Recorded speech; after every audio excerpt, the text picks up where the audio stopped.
Ruben. Good morning, Ruben. How are you, Ruben? Hi, Ruben. Hi, Eve. Nataka maembe ya Ukambani.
And welcome to the live broadcast of the Senate.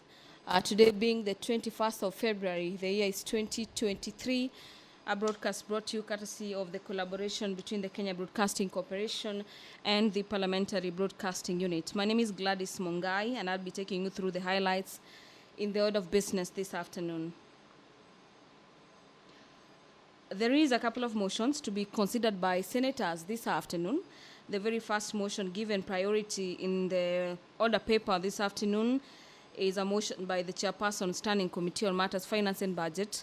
And this motion is on the adoption of the report of the Standing Committee on Finance and Budget on the county government additional allocation cash disbursement schedule for the financial year 2022-2023.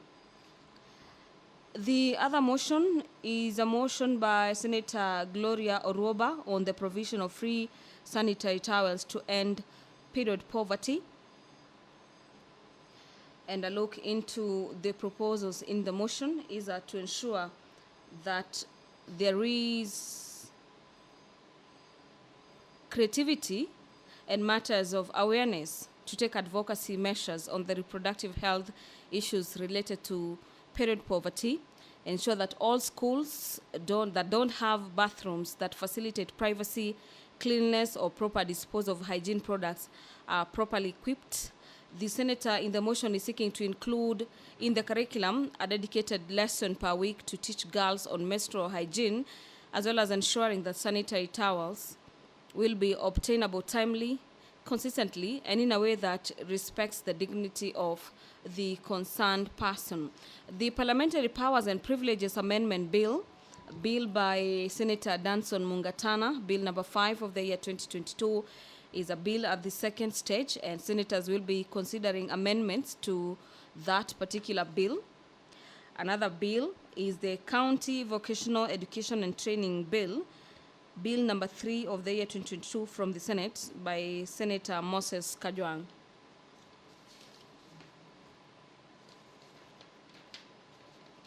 The Senator for Nyeri County, Honorable Senator Wahome Wamatinga, will be making a statement or seeking a statement from the Standing Committee on Matters Education, and this is in regards to Form 1 intake in the country. The Senator for Kisumu, Senator Professor Tom Othiambo Ojenda, will be seeking a statement from the Standing Committee on Matters National Security, Defense and Foreign Relations, and his statements regards disaster management preparedness in Kisumu County. He will similarly be seeking a statement from the Standing Committee on Matters Agriculture and Livestock, as well as Fisheries, on the invasion of Ahero rice fields by queerbirds in Kisumu County. The Senator for Kitui County, Senator Enoch Kiowambua, will be seeking a statement from the Standing Committee on Matters Lands, Environment, as well as Natural Resources concerning the afforestation program in arid and semi-arid lands. The Senator for Marsabit County, Senator Mohamed Chute, will be seeking a statement from the Standing Committee on Devolution and Intergovernmental Relations concerning the acquisition as well as distribution of relief supplies by the county government of Marsabit to the neighboring communities. The Senator for Kirinyaga County, Honorable James Murango, will be seeking a statement from the Standing Committee on Matters Labor and Social Welfare regarding the registration and welfare of people living with disability. The business of the Senate is kicking off any moment from now. I'll hand you over for the live broadcasting. Enjoy your viewing.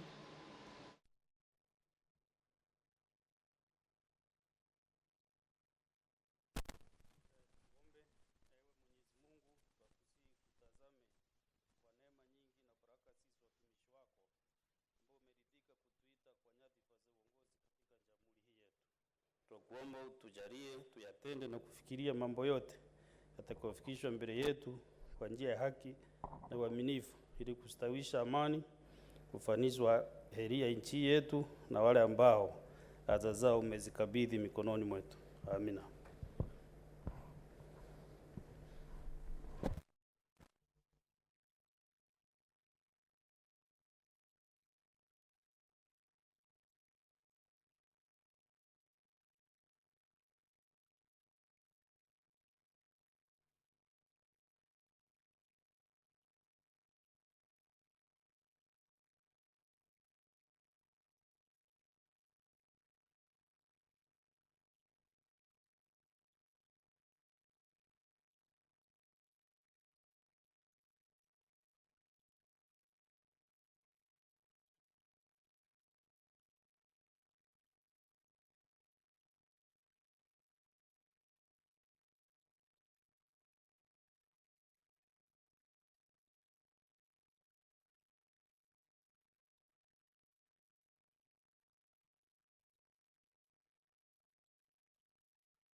Next Order number 2, communication from the chair.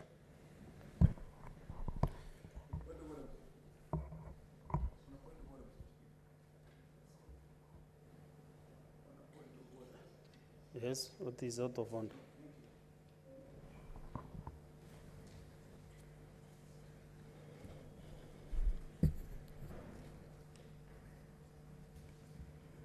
Mr. Speaker, last week we communicated to your office with regards to the changes made in the leadership of the House, of the minority side. From last week, this communication has been lying in your office up to today. Can you listen? Can you give me a chance? Can you give me a chance? Can you give me a chance? We are on order number 2, communication from the chair. So what is out of order that I stood to give communication? Yes, that is what I want to. So what do you expect me to do when we get to order number 2? To sit or to stand so that I can give any communication? You hear this kind of manners. Mr. Speaker. Magistrate, can you obviously, because I'm on order number 2, you shouldn't expect any communication from the chair. Okay, Maybe- that's fine. That's fine. Maybe that's, you did not that's think- fine. you did not Maybe I did follow not the hear you sequence. properly. Maybe I didn't hear you properly. Thank you. But Kalwale should be able to behave yourself.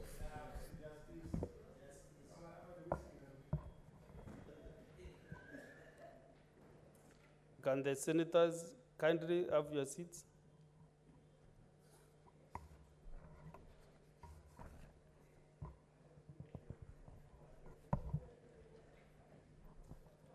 Honorable Senators, as you may recall at the sitting of the Senate held on Wednesday, 15th February 2023, the Senate Minority Leader rose on a point of order seeking the directions of the chair regarding a proposed change in the leadership of the minority party.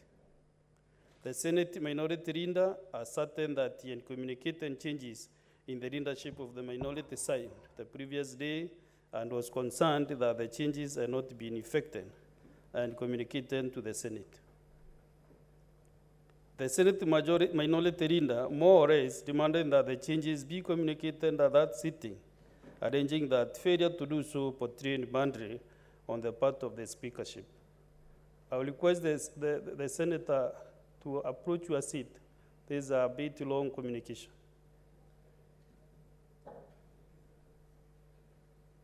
Honorable Senators, as we recall, I undertook to issue a communication on this matter.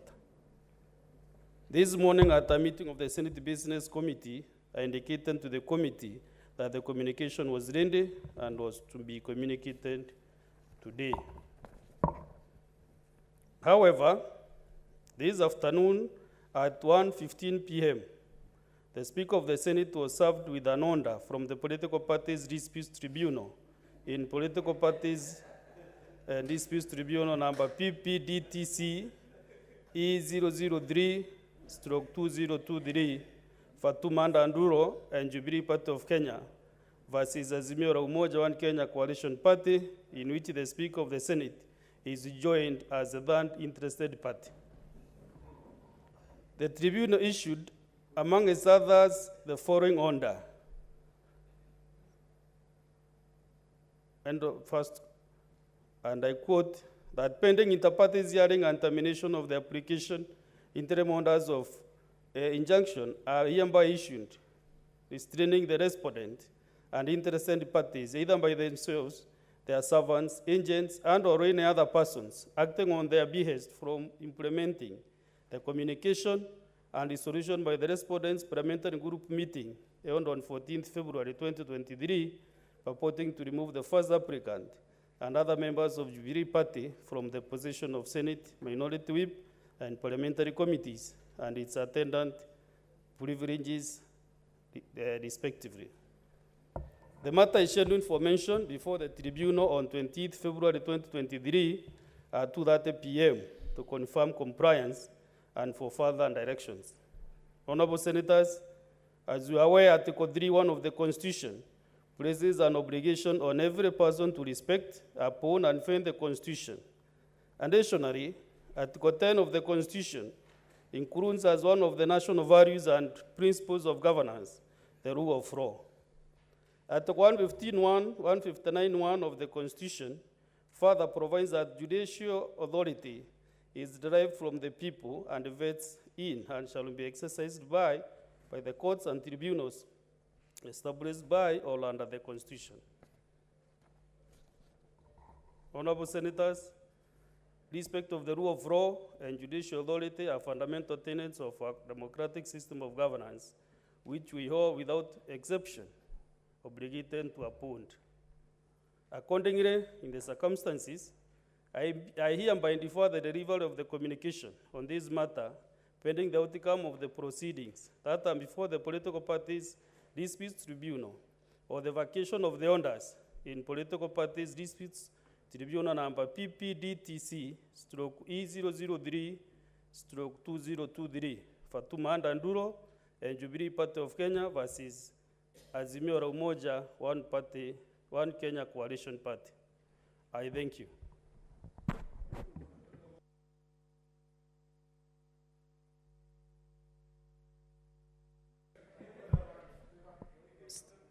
Minority Leader, Mazayo Stewart.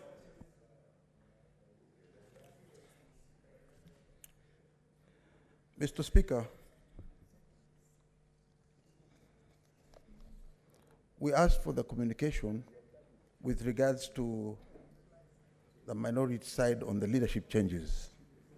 I'm glad you have read what you have read. But first and foremost, that tribunal order has not been served upon myself. It has not been served upon my brother Lekina, and it has not been served on any side of the minority. That is point number one. Number two, Mr. Speaker, you may ignore the standing orders, but you cannot ignore precedents. And I want to lay down the precedents in a very formal way. There was Murkomen, who is now the Minister of Roads, using the same provision. He was removed, and in his place, Samuel Pogisio was to take over the leadership. And it was being done by the majority side. You can see that even Kihika Kimani, who was a whip, and Kihika Kimani was the first whip that we had. But, Mr. Speaker,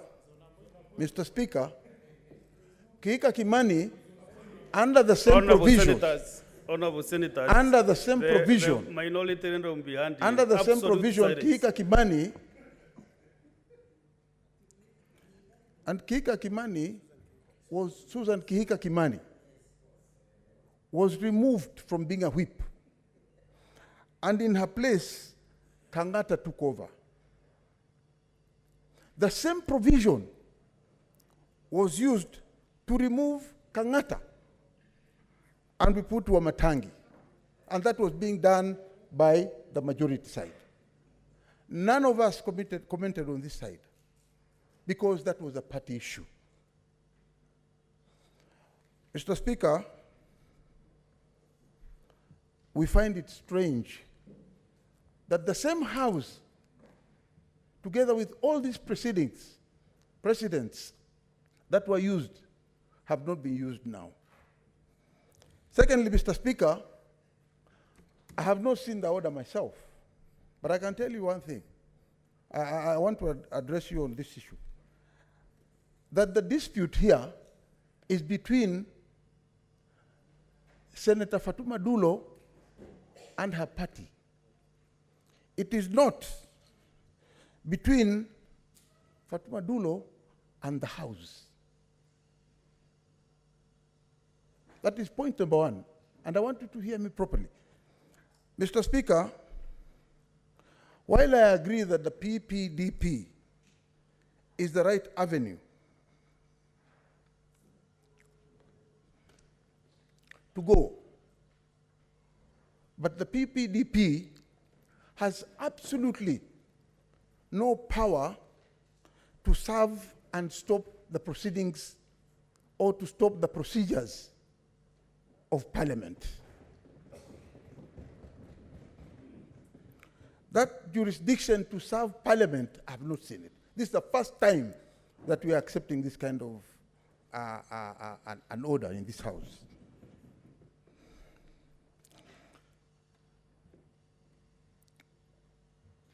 What we want as the minority is that the communication that we gave you last week, which you've stayed with that communication for much too long. I've never seen communications coming to the House and staying that long. But this particular one has stayed for so long. You are now denying the minority an opportunity to have their leaders. Finally, looking at that order itself,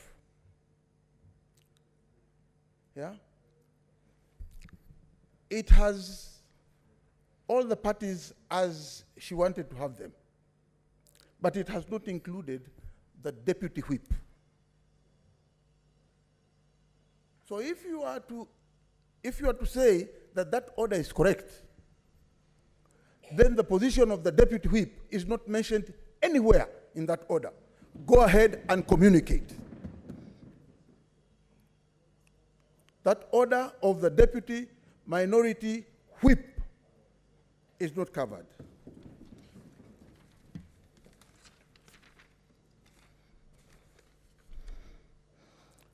Mr.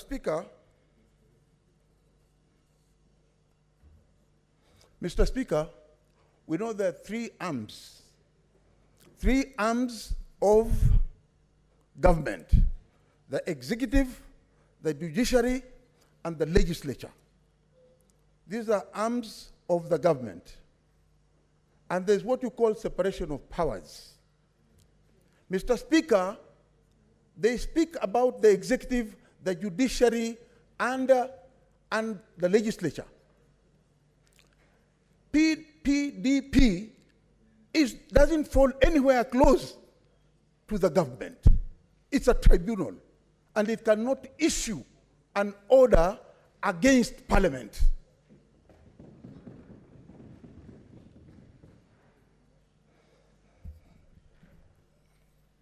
Mr. Speaker, your hands are tied. As it stands right now, Mr. Speaker, your hands are tied. We go by precedents in the Senate and in Parliament. Your brother, former, who is now the Attorney General, Muturi, clearly stated when he was served with an order, and that order was coming from the judiciary, not a tribunal. And he said he will not implement that one, even though it was coming from the judiciary. And he said Parliament have what you call, the government has what you call separation of powers. That is one of the, and finally, that is one of the issues. And finally,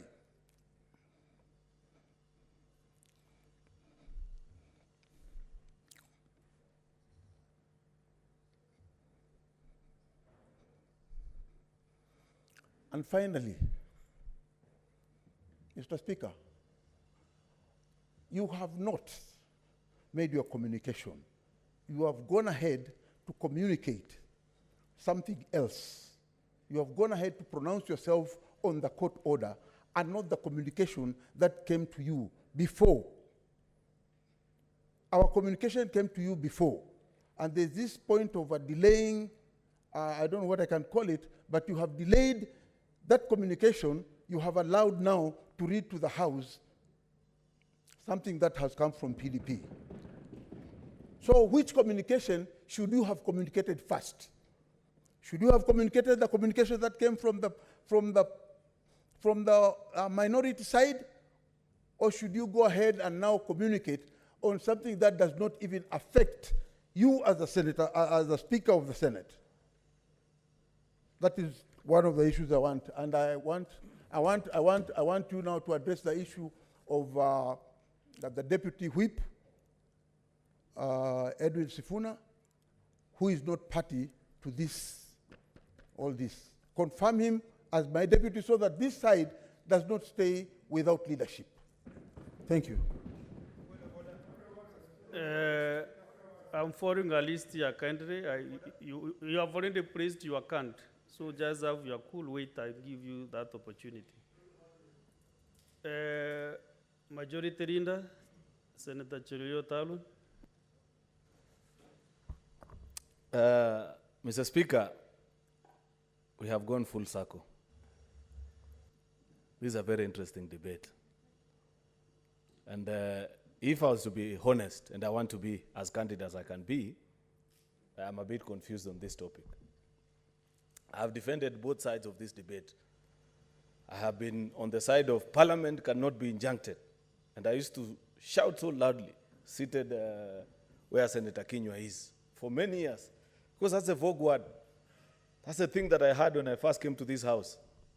Being said, I think it must have been one of the impeachments. I think Deputy Governor Kiala or something.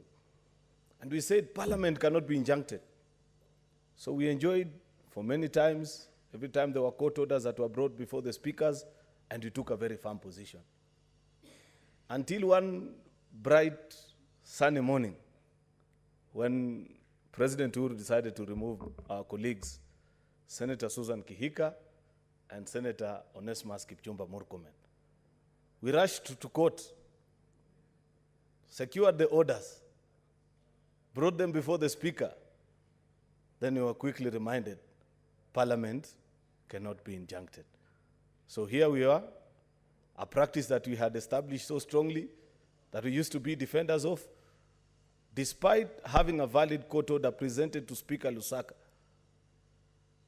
In minutes, he received a phone call. I've never seen my good friend, the Speaker, shake as he did on that morning. Quickly dashed to the House and communicated the changes. That gave me a different view to this conversation about the House cannot.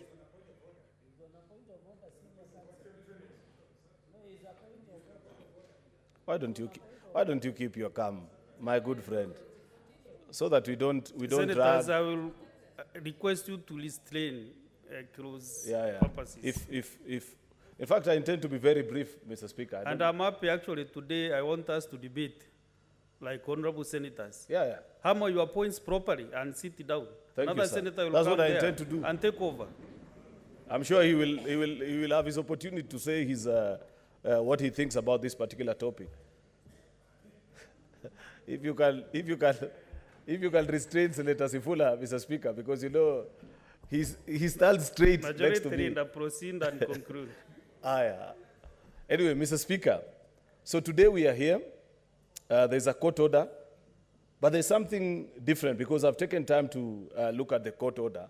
Unlike in all the previous court orders that were being addressed to the Senate, this one specifically mentions you as a speaker. And that leaves me in a very interesting place.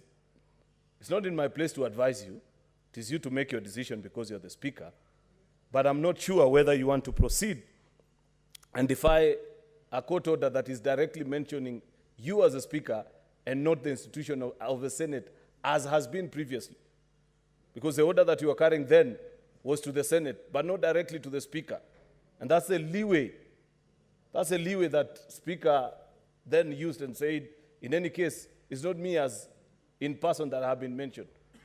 Finally, Mr. Speaker, because I know my colleagues want us to debate this matter and are saying, please don't involve yourselves. But I agree with the leader of minority that there is precedence. Hardly 2 months ago, Mr. Speaker, National Assembly was vetting permanent secretaries, or they call principal secretaries nowadays. LSK moved to court on certain issues that they found to be wanting. What did your good brother in the National Assembly do? He lived up to the spirit of the Constitution as was his interpretation and waited. I think the National Assembly was injected for about a whole 1 month. In fact, the government stayed for close to 2 months without principal secretaries because of a court order. The process was still ongoing. But the Speaker said, because 1, I am a law-respecting Kenyan. 2, I swore by the Constitution. 3, as somebody who campaigned and actively promised Kenyans, because there is a history to this. We've come from a part of a history in our country during very difficult times when court orders were being ignored. And it was one of our campaign promise, at least for those of us on this side, that we shall always respect court orders. So, Mr. Speaker, you're being invited to make or to tread on very dangerous ground, which is defy a court order that's directly addressed to you. I leave it to your wisdom, Mr. Speaker. But at least on this particular matter, I want to urge you to take precedence from what your senior brother, the Speaker of the National Assembly, did when he was presented with a court order against the vetting of principal secretaries. He waited until that decision was vacated by the courts and the exercise was concluded. In any case, I have seen, Mr. Speaker, that that order is only for, I think, 3 or 4 days only. How long is that? Before many of the points that my good friend, the leader of minority, is arguing here, some of them can be made before that court because they have that opportunity to go and tell the court all those very nice things that he's saying. Because indeed, he is right and I agree with him. You are not a party to this dispute. This is a divorce proceeding in the Azimio coalition. You are neither one of the dowry negotiators who featured during the time that they were getting together, neither should you feature in their divorce. But unfortunately, your hands are tied, Mr. Speaker. Therefore, make your decision, but be wise on how you go about it, Mr. Speaker. Senator Mogeni, Eric Okongo.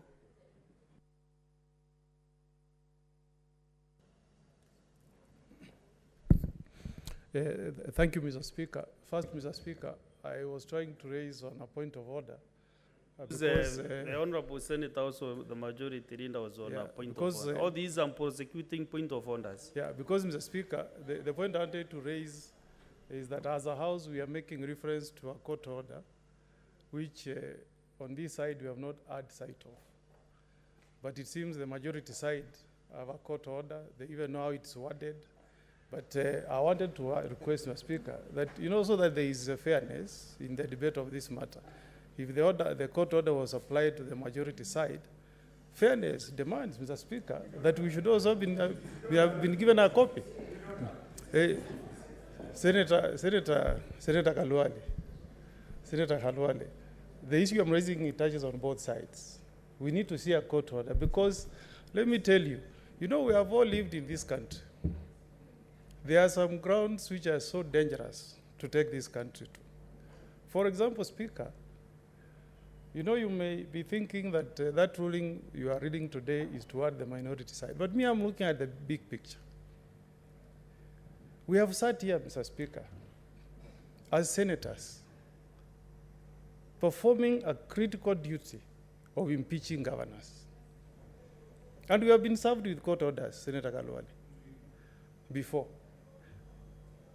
And speakers who have sat on your seat have ruled consistently, Mr. Speaker, that if we open it up, and you record this day, if you open it up to Kenyans to start serving your office with court order, which you receive and you come and make communication, Mr. Speaker, that is the day we will start killing this house.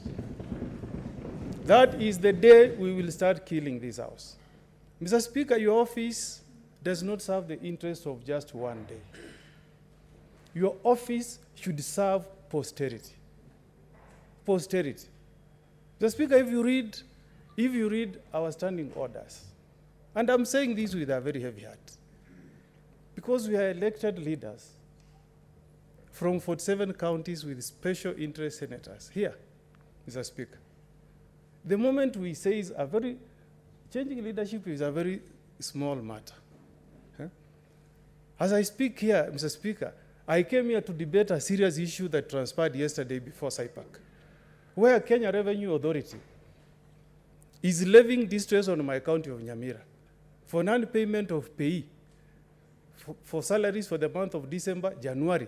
Yet my county has never received disbursements. And here we are talking about useless court orders from a tribunal. Are we serious as senators, Mr. Speaker? Some of these things, Mr. Speaker, things have happened. We have sat here, Mr. Speaker. One time, Mr. Speaker, this side removed Senator Wetangula. It took a day. It took a day, Mr. Speaker. And there was no so much ulabalu. If you go to the answer, when the governor for Wajir was being impeached, we were served with a court order, not from a tribunal, from the High Court of the Republic of Kenya. And because we respect the sovereignty of this house, we rejected that order. Where do you want to take us to now? If we start setting precedent that we'll be receiving orders from a tribunal, and you communicate from your chair, Mr. Speaker, I tell you, not even a county assembly can do what we're doing. Let us be serious, Mr. Speaker. If you look at the freedom of parliament, if you go down history lane, you know it, senators. There are days you could never stop Honorable Shikuku in single party era from speaking on the floor because of the respect of the House, Mr. Speaker. I have not seen this court order, but I'm a very sad Kenyan, extremely saddened, Mr. Speaker, that we can be injected, the Senate of the Republic of Kenya can be injected by a tribunal, and we receive an order, and you make a communication. Mr. Speaker, what are we doing to this country? What are we doing? Mr. Speaker, if you read Standing Order 103, and I'm happy that I'm in this house with my colleague, Senior Counsel, Professor Ugenda. If you read Standing Order number 103, even when there are proceedings that can be deemed to be sub judice before this, there is a way you bring those proceedings before the House.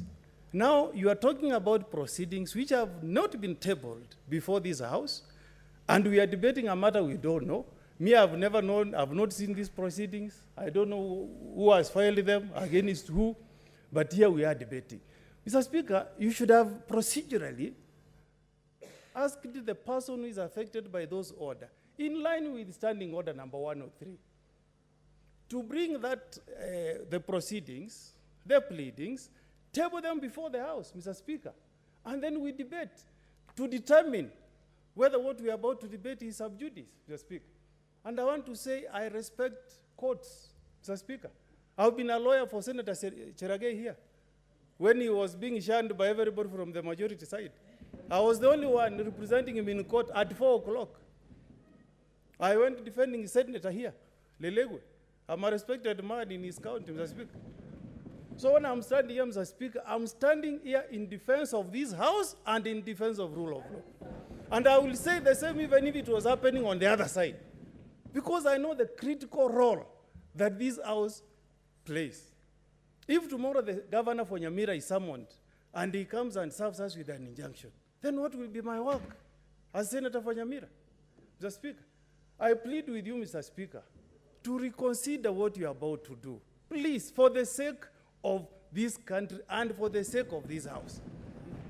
And Senator Cheruiyot, please, I'm pleading with you. Don't look at these small fights here. Look at this House. Look at the interest of this House, please. Let us not kill this House. Please. Please. And I've said we have precedents. Senator Kangata was a majority whip.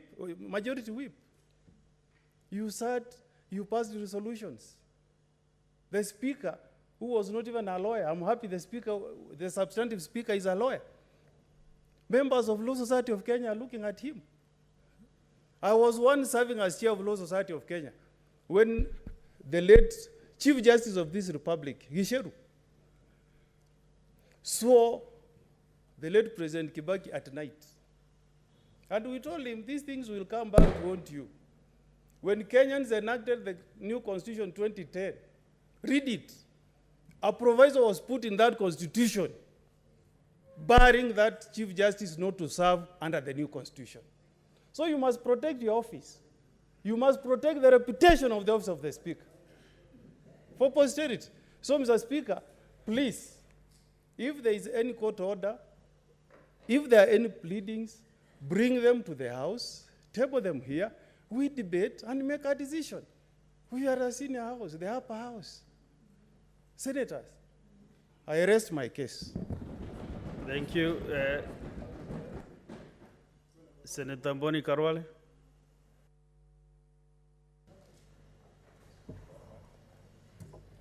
Mr. Speaker, my system never works, but my seat never moves.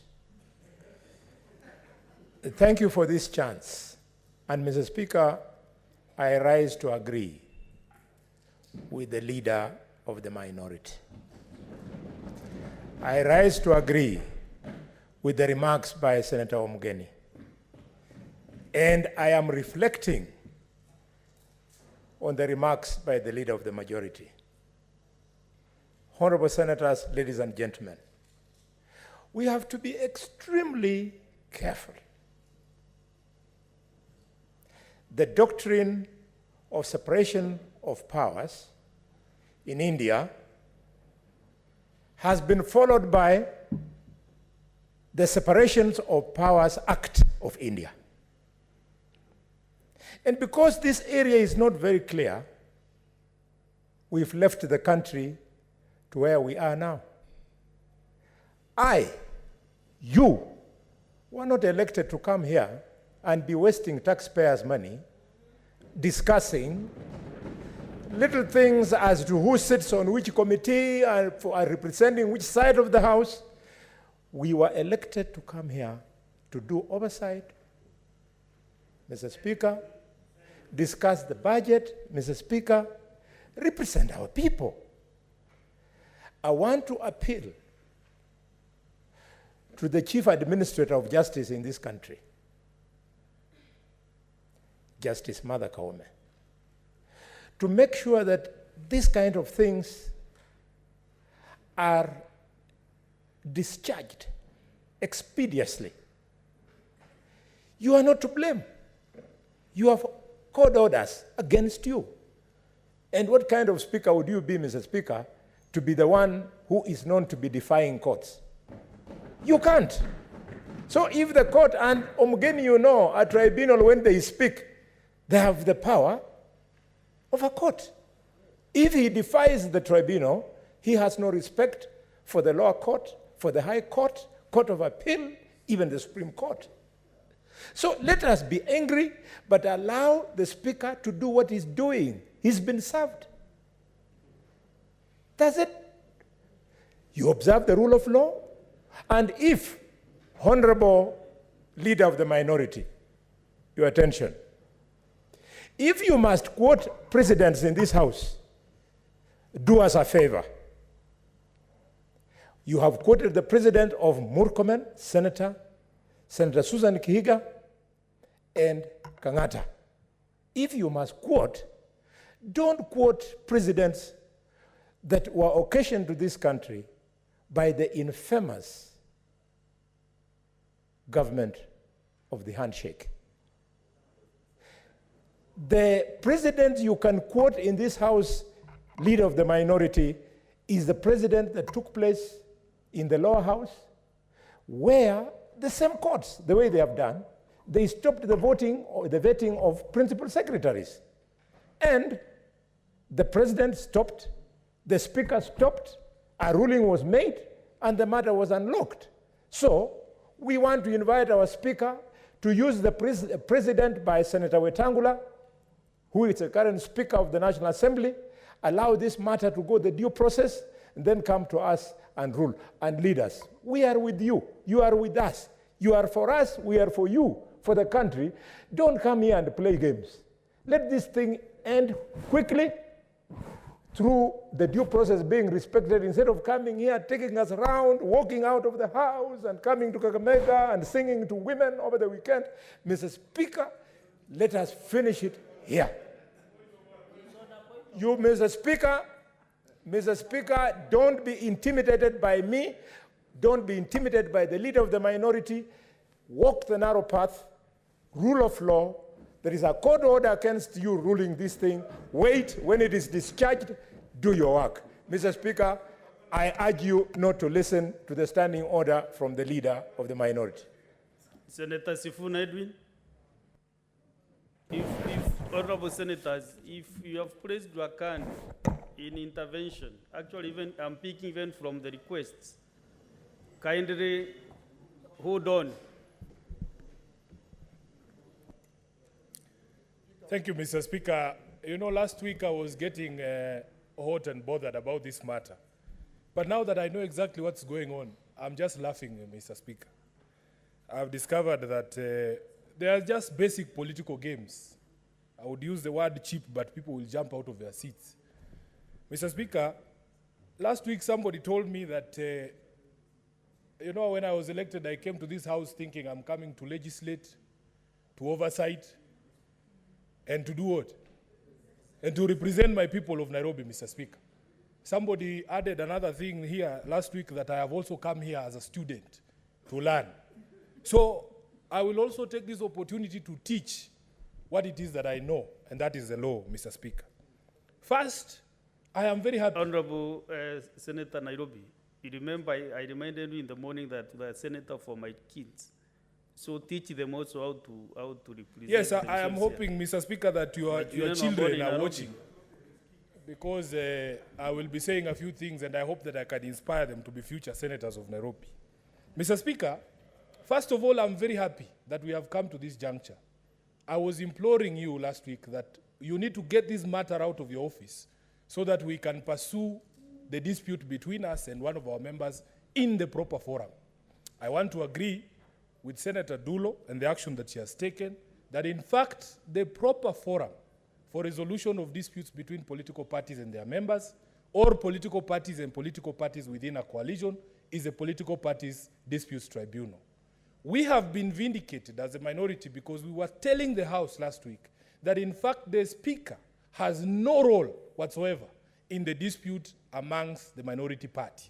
That in fact what the standing orders require you to do, Mr. Speaker, is upon receipt of this decision that has been made by the minority party, all you need to do is to make a communication to the House so that everybody else is aware. Number two, Mr. Speaker, there is something called jurisdiction. Jurisdiction is everything, as I say in law. Every single court and tribunal in this republic has to derive jurisdiction from a specific provision, either of the Constitution or of an act of parliament. If the law does not give you jurisdiction, Mr. Speaker, you cannot assume that jurisdiction by yourself. Jurisdiction of the Political Parties Dispute Tribunal under Section 40 of the Political Parties Act is limited to the matters that I have alluded to, disputes among the members of a party and the party, or political party against political party. That jurisdiction, Mr. Speaker, does not extend to a jurisdiction over disputes over this House. The Political Parties Dispute Tribunal has no jurisdiction over the Senate, Mr. Speaker. And if you want to know that the people who went to court in this particular matter who went to the tribunal are aware of that fact, the Speaker of the House is actually not a respondent in that matter. They are named as an interested party, Mr. Speaker. Thirdly, Mr. Speaker, I, because of my nature as a fortuitous person, have obtained a copy of that court order. And a plain reading of the order has limited the matters before that tribunal to the question of the seat of the whip of the minority side. The question of the seat of the deputy whip is not a matter before the tribunal, and it is not covered by that court order that you read to us, or that you refer to, Mr. Speaker. The question then would be whether we can debate the legality of the order, whether the tribunal can injunct Parliament. The court order has expressed itself to a specific matter. What difficulty did your office have in communicating matters not affected by that court order. So that we in the minority, and knowing how our court system works and how long justice takes in this country, are being told that until these matters are resolved at whatever stage, because it will come from the PPDT, we know she will go to the High Court as is her right. She can even go to the Court of Appeal, and these matters take time. What we are being told is, as the minority side, we will stay without a whip until that matter is resolved. It cannot be true, Mr. Speaker. So in my submissions, Mr. Speaker, I will be asking that you separate matters that are covered by these proceedings and the court order that is before you or served upon you. And if there are matters that are not covered by that dispute, you make the pronouncement on the leadership in the deputy minority whip seat. Mr. Speaker, lastly, I have been told, or we've heard you being told that, in fact, you should be very afraid that if you were to defy a court order, that you would come to you, or consequences, some undisclosed consequences will befall you. Mr. Speaker, as a lawyer who wasted no time in class, I did not sleep. I can assure you that the office is distinct from you. The office of the Speaker is an office with perpetuity. It does not say on this order that the Senator of Meru, Karuthi Murungi, if you disobey this court order, you're going to jail. There's nothing like that. And I can assure you, because we have a battery of lawyers here, if there is any consequence that will come by virtue of you standing up for the dignity of this House, free legal services will ensue from the minority side, Mr. Speaker. Mr. Speaker, I want to make the point further that, in fact, this House, every single time we argue with our colleagues from the National Assembly on who's the upper house, who's the lower house, but every single opportunity we ourselves get as senators, we impeach our own argument by making ourselves subservient to the National Assembly. If precedent is set in this House, in the Senate, Mr. Speaker, why are we being referred to precedent in the National Assembly? The Senate is not a student of the National Assembly. We don't need to learn anything from them. We are okay as a House. We are equipped with all the knowledge that we need. Our president is the president of the Senate. We don't need to be referred to any other House. Mr. Speaker, I want to join my colleagues here who are insisting that, in fact, we should be discussing serious issues. Mr. Speaker, every day I open my newspaper, my heart breaks. Yesterday or the other day, we were being told we have 4,000 doctors in this country who are unemployed. Mr. Speaker, just the other day, we were being told that even these doctors who this government has been unable to find work for are being imprisoned here by the Ministry of Health, saying that they cannot go to seek opportunities outside the country. What sort of relationship are we with our nation? That, in fact, the country refuses to provide opportunity for you, then refuses you opportunity to look for jobs elsewhere. Those are the matters that I was elected to discuss here. I want to conclude, Mr. Speaker, by saying we in the minority side have no problem prosecuting this matter before the PPDT. It is something over which we have experts. Senator Osotsi basically wrote the book on how to deal with political parties at the PPDT. We are very well equipped on our side. We have no issues whatsoever. In fact, we have been taken, it's like now trying to drown a fish. You have now put us in water, because in the PPDT, that is where we thrive, Mr. Speaker. You cannot drown a fish in a pond. That is where we live. I am happy that the matter is before the PPDT. But before we conclude that case, Mr. Speaker, please do not allow this House, which in our own constitution has the powers of a high court. We are, in terms of the judiciary, you are at the same level as a high court. How can a magistrate's court issue an order directing the high court on what to do? Mr. Speaker, these are the questions to ponder. For that reason, I want to say, Mr. Speaker, please, let us not destroy this House. Give this House the dignity that has been given by those who came before us. Ensure that we are respected by all organs of government, and please do what the right thing is. It doesn't matter how long it takes. You cannot impose leadership on the minority side. I thank you, Mr. Speaker. Thank you. Senator William Cheptumo. Thank you, Mr. Speaker. Mr. Speaker, I am happy. Our debate today is very sober. And I think this is really good, Mr. Speaker, because we are being watched by our Kenyan people. Mr. Speaker, I listened to your communication very carefully. And it gave me the impression that you are ready today to issue a communication on the issue before the House. But you were stopped by the court order. Mr. Speaker,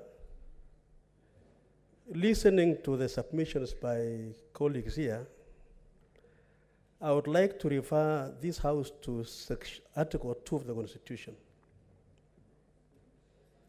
This Constitution is a supreme law of the Republic and binds all persons and all state organs at both levels of government. Mr. Speaker, Parliament, in my submissions, is a state organ,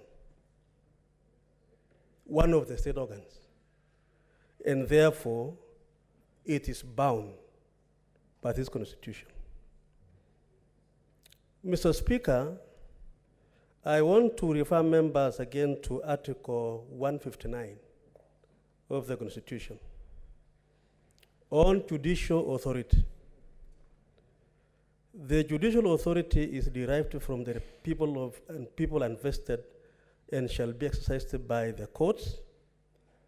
An emphasis, Mr. Speaker, the courts and tribunals established by or under the Constitution.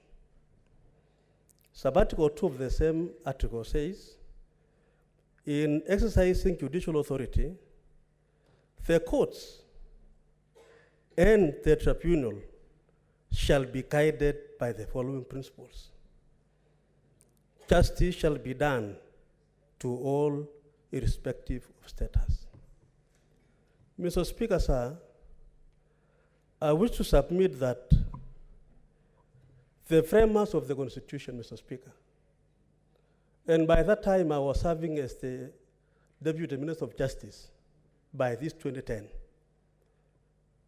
It was to give authority, Mr. Speaker, to the High Court and give similar powers also to the tribunals, Mr. Speaker. Political parties tribunal, therefore, Mr. Speaker, is an organ that has the power to issue orders, which under Article 2 of the Constitution should bind this House. Those are my humble submissions, Mr. Speaker. Mr. Speaker,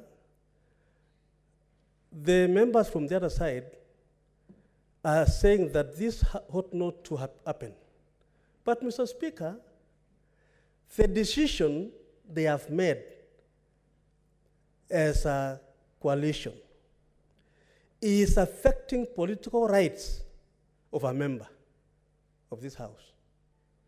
And that is why that member has gone to court, Mr. Speaker, to secure that right, and especially if that right is infringed in a manner that if she feels is unconstitutional. So, Mr. Speaker, I think there is the balance between what we want to achieve as political parties and also political rights of an individual, Mr. Speaker. And so, Mr. Speaker, I want to submit that you are within the constitutional principle.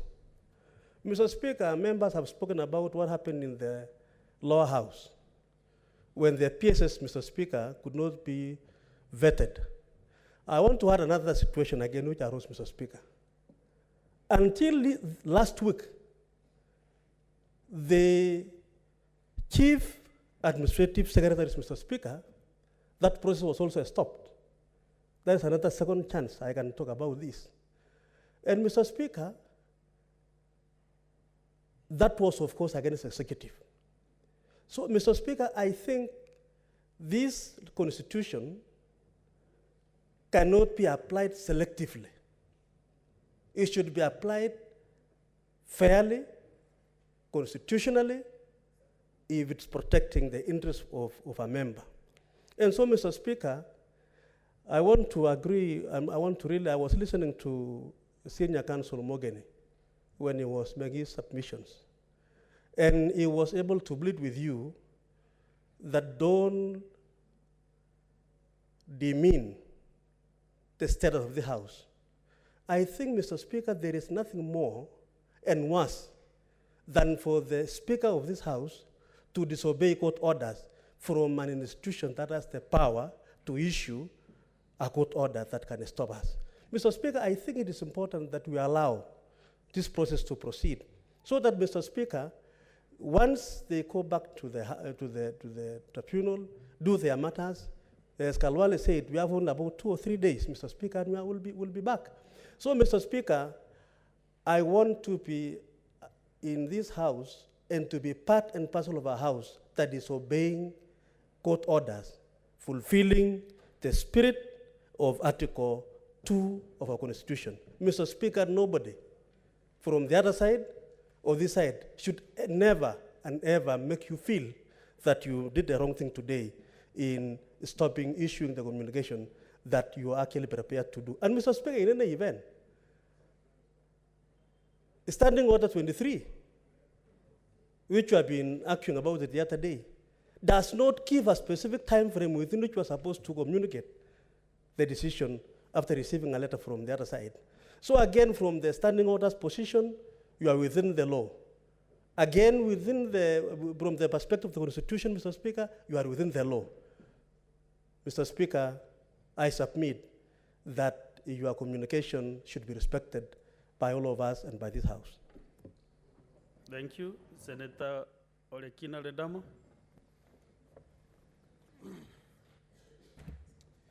Thank you, Mr. Speaker. Mr. Speaker, I want us to be very sober today and try to prosecute this matter in a process that will be able to set a precedent and also being futuristic. Mr. Speaker, I want to pick it up from where my colleague, the senator from Baringo, has left. And I want to borrow from what is commonly referred to as the doctrine of pleasure. The doctrine of pleasure is derived from the English common law, where it states that civil servants serve under the pleasure of the crown. Mr. Speaker, if you look at the definition of a whip enforces the party's policies. A whip is not there under their own volition for them to be able to determine how party policy should be adhered to.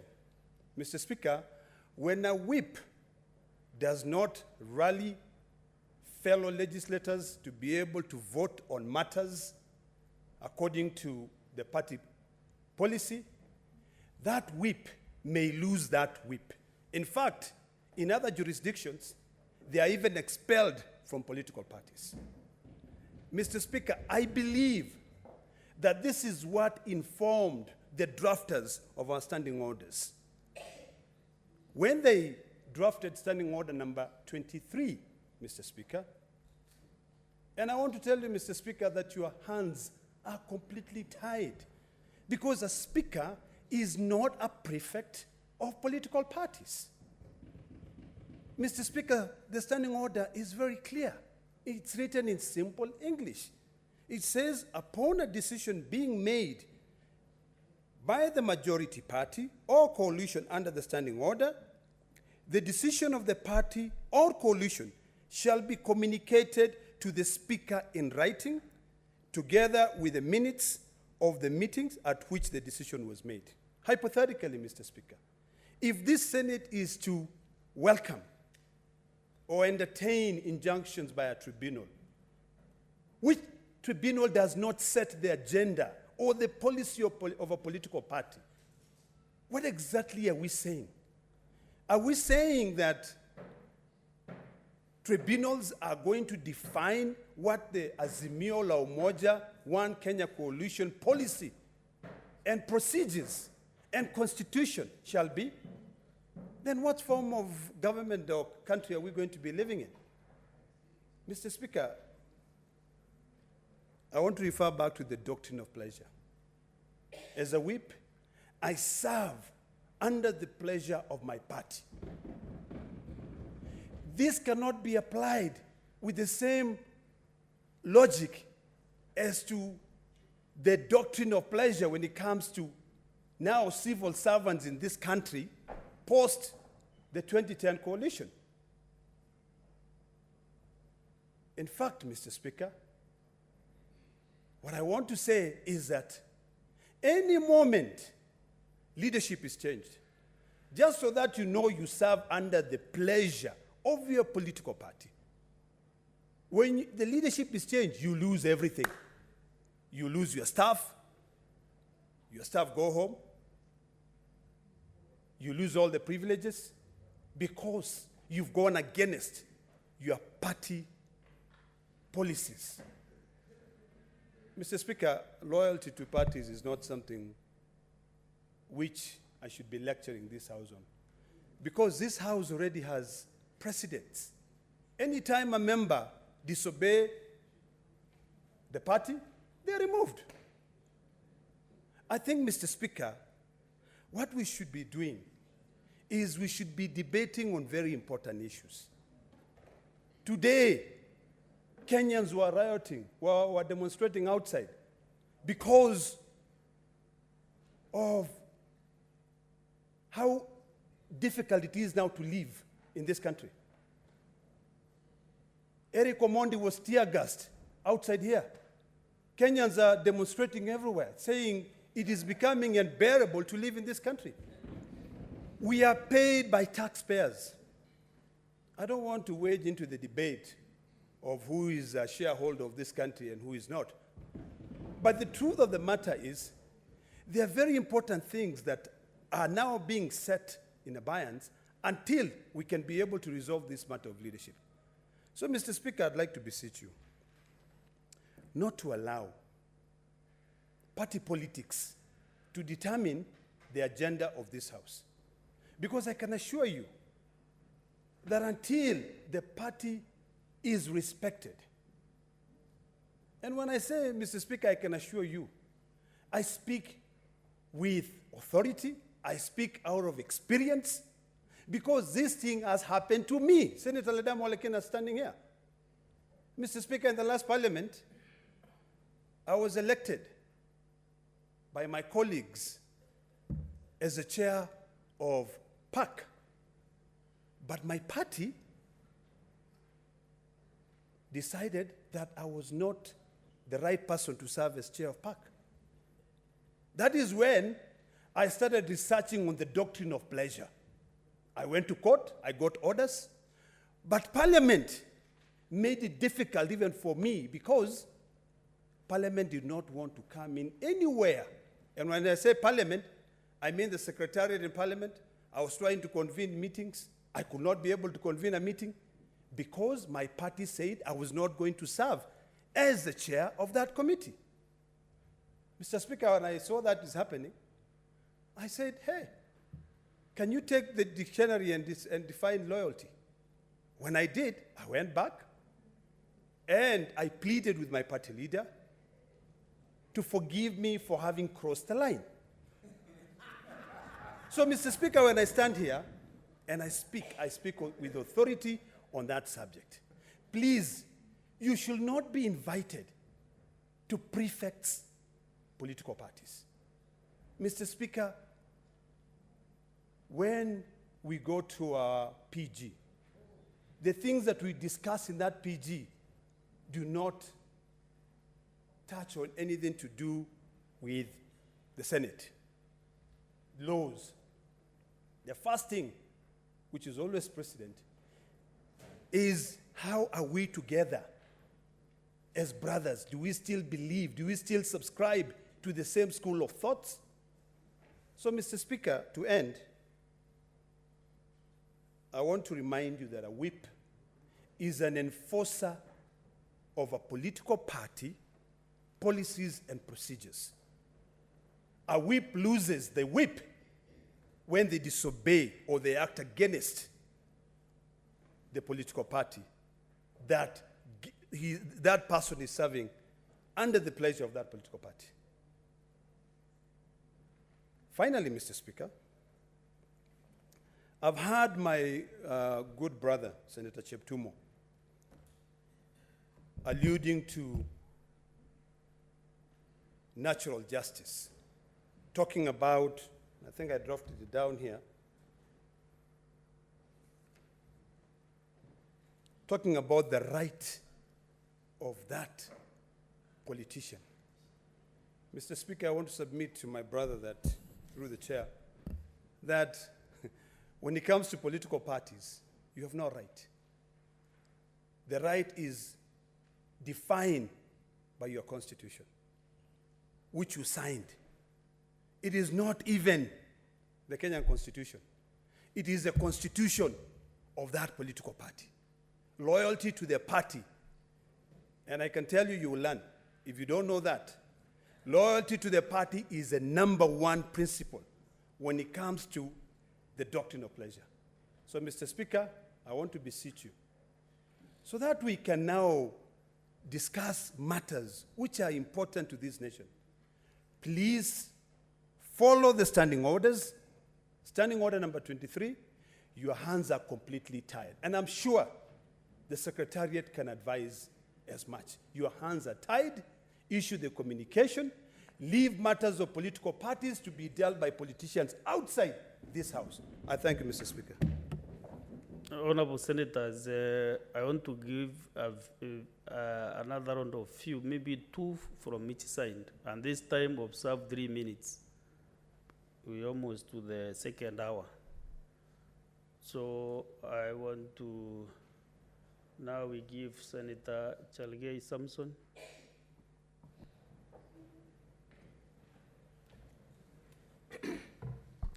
Thank you, Mr. Speaker. I have been listening keenly. As a House, it looks like we are going to full circle, because some of us in the previous session, we were subjected to similar issues. But I want to maybe make a few points, Mr. Speaker. One is that the wording of Article 3 of the Constitution says defense of the Constitution.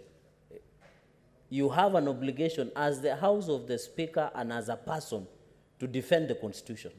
And every matter that comes to the House, Mr. Speaker, is considered case by case. In as much as when you look under Standing Order number 1 on looking at the precedents and traditions of Parliament, Mr. Speaker, you must considering that Article 10 on principles of good governance and national values, the rule of law, forms a biggest basis of the value, Mr. Speaker. The minority side today is trying to lecture us about disobeying the rule of law that has been accusing the majority side and the government of disobeying the law. Mr. Speaker, I remember when our brothers were de-whipped and removed. Me, personally, Mr. Speaker, I was removed in a press conference. So mine was worse, but others, at least the communications came to the floor of the House, Mr. Speaker. Mr. Speaker, the Speaker then, Lusaka, just issued, and I'm surprised that my senior and my brother, Senator Stewart Marzayo, there was no ruling that came from that chair. The Speaker, Lusaka, just noted the changes. He didn't even give a ruling. I remember the former Senator of Elgeyo Marakwet and the current CS even requested for the ruling up to the last time we were leaving the House before going to general elections, Mr. Speaker. This habit of disobeying court orders was a symptom and behavior of the handshake government, where the minority side was thriving because they didn't obey any court order. And this government or any other arm of government, Mr. Speaker, should not disobey a court order, Mr. Speaker, in as much as we appreciate the distinction of separation of powers, Mr. Speaker. When you look under the Article 159, Article 169, the tribunal, and I have tremendous respect for my learned seniors, Senator Sifuna, Senator Okongo Mugeni. But intellectual dishonesty should not take us to make comments that are convenient to do so because of political expedience, Mr. Speaker.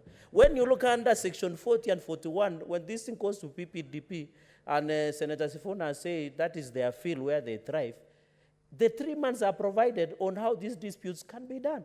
But, Mr. Speaker, we are not saying you should perfect political parties or manage affairs of political parties, but you have an obligation to protect the law. If this divorce of Azimio and Kenya lands is going to be messy with a lot of casualties, whichever direction they want to take, Mr. Speaker, we are not saying you should be part of it, but we are saying protect the law and follow the law for the benefit of all of us, Mr. Speaker. And therefore, I agree with you and support your decision that let the minority side be patient. Patient does not hurt anybody, Mr. Speaker. And when those changes will come, you will communicate as per the law, so that we are not running this house, Mr. Speaker, the way all of us want to do, Mr. Speaker. And as a speaker, Mr. Speaker. Thank you, Senator Chege. Senator Kajwang Moses.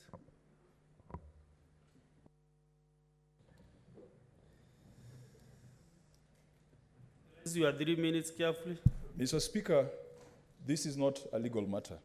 This is a political matter clothed as a legal matter.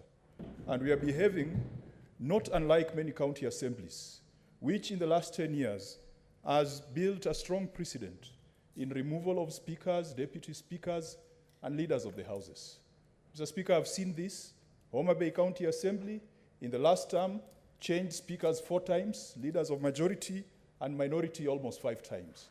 And every time, they hid under legal terms like that which was born in your communication, Mr. Speaker. Mr. Speaker, Standing Order number 23, if you read it carefully, and I've read it up to the end, we are engaged in what Shakespeare would call too much ado about nothing. Mr. Speaker, once you have received communication of the changes from the minority, the standing orders do not require you to do anything. All you are required to do is to receive.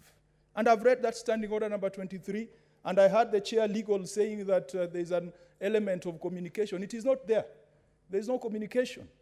Communication could probably be for pecuniary reasons, Mr. Speaker. We acknowledge that the current whip has staff. The current whip has got certain benefits. The current whip has got accommodation and office, and there has to be order in the manner in which that transition happens. And Mr. Speaker, on the minority side, I believe that that order and respect must be observed, because the people working for the current whip can easily work for the next whip. The office or the benefits the current whip is enjoying must be dealt with in a manner that does not leave her feeling like she's being crucified by this house. Mr. Speaker, we have a de facto whip on this side and a de jure whip on this side. You can be legal but illegitimate. And Mr. Speaker, that's why in our weekend rallies, and the leader of my majority got us wrong. We are saying, yes, William Ruto is the legitimate president, but he is illegitimate in our eyes. The matter of legitimacy was dealt with at the Supreme Court. The matter of illegitimacy is upon us. Mr. Speaker, you can have a legal child, but that child is legitimate. So, even on our side, there is nothing that stops Senator Ledamo Lekina from assuming the duties of the whip.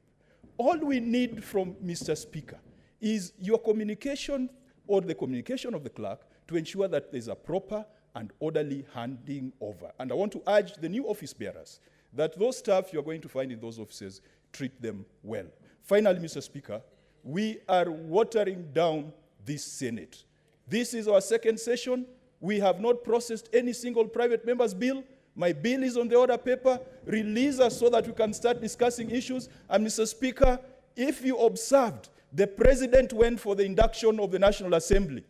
He sent Gachagua to the induction of the Senate. That tells you where the government of today puts the Senate in the pecking order. The president took time to be with governors in Naivasha, and he sends Rigiji to be with senators. That is a position that we are putting ourselves in, and very soon we shall be considered along county assemblies if we continue squabbling instead of... Okay, Senator Mgatana Danson.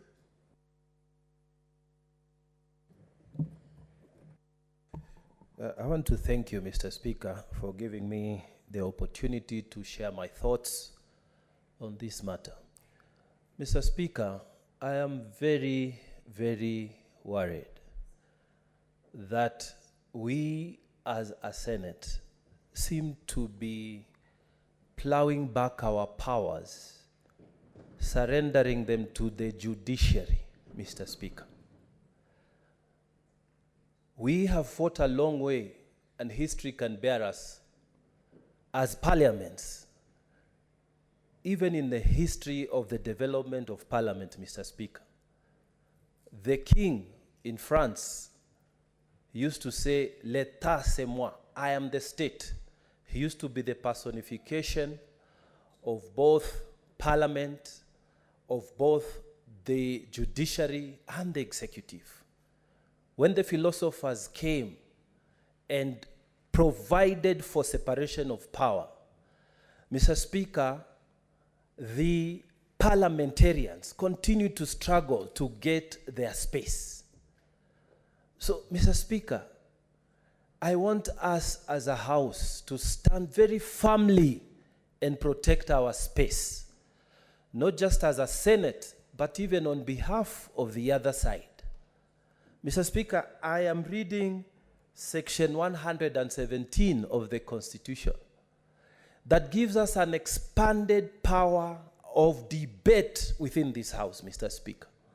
This House has unfettered power to provide its proceedings with complete freedom, total freedom, Mr. Speaker, of interference from judiciary and from the executive. Mr. Speaker, we must fight for that space. Mr. Speaker, I'm also inviting you to look at Section 12 of the National Assembly Privileges and Powers Immunities Act. That act interprets Section 117 by further providing that no proceedings from the courts can stop what is happening in this House, Mr. Speaker. Mr. Speaker, I am urging you, we must fight for our space. If we surrender this space to the courts will take it, because that's how our power is. If we surrender it to the executive will take it, because that's how power is. Power does not provide for vacuum. Let us take our power. Let us not accept injunctions. Mr. Speaker, I am wondering what will happen to us if all court orders came here and stopped debate. We will not be doing anything, Mr. Speaker. Let us make our stand clear. Let us pronounce ourselves and say the Senate will not be hindered by the judiciary. Senator Beatrice Akinyi. Mr. Speaker, I rise on my foot to add my voice to the discourse that has been going on here over the last 4 sittings. And to start with the court order that the majority side are asking you to respect, a court order which to me you have been waiting for. Mr. Speaker, reference has been made to a political right of a member, that right must be... I beg your pardon, Senator Beatrice. Did you say, or did you say? I said I add my voice to a discourse that has been before this House over the last 4 sittings, a discourse that was initiated by the minority, but largely now of interest to the majority. Honorable Speaker, as we talk about, Honorable Speaker, as we discuss this issue, I want to remind this House of very serious issues that Kenyans have interest on that we should be discussing. Honorable Speaker, there is the hot issue of the plight of ECD teachers in this country.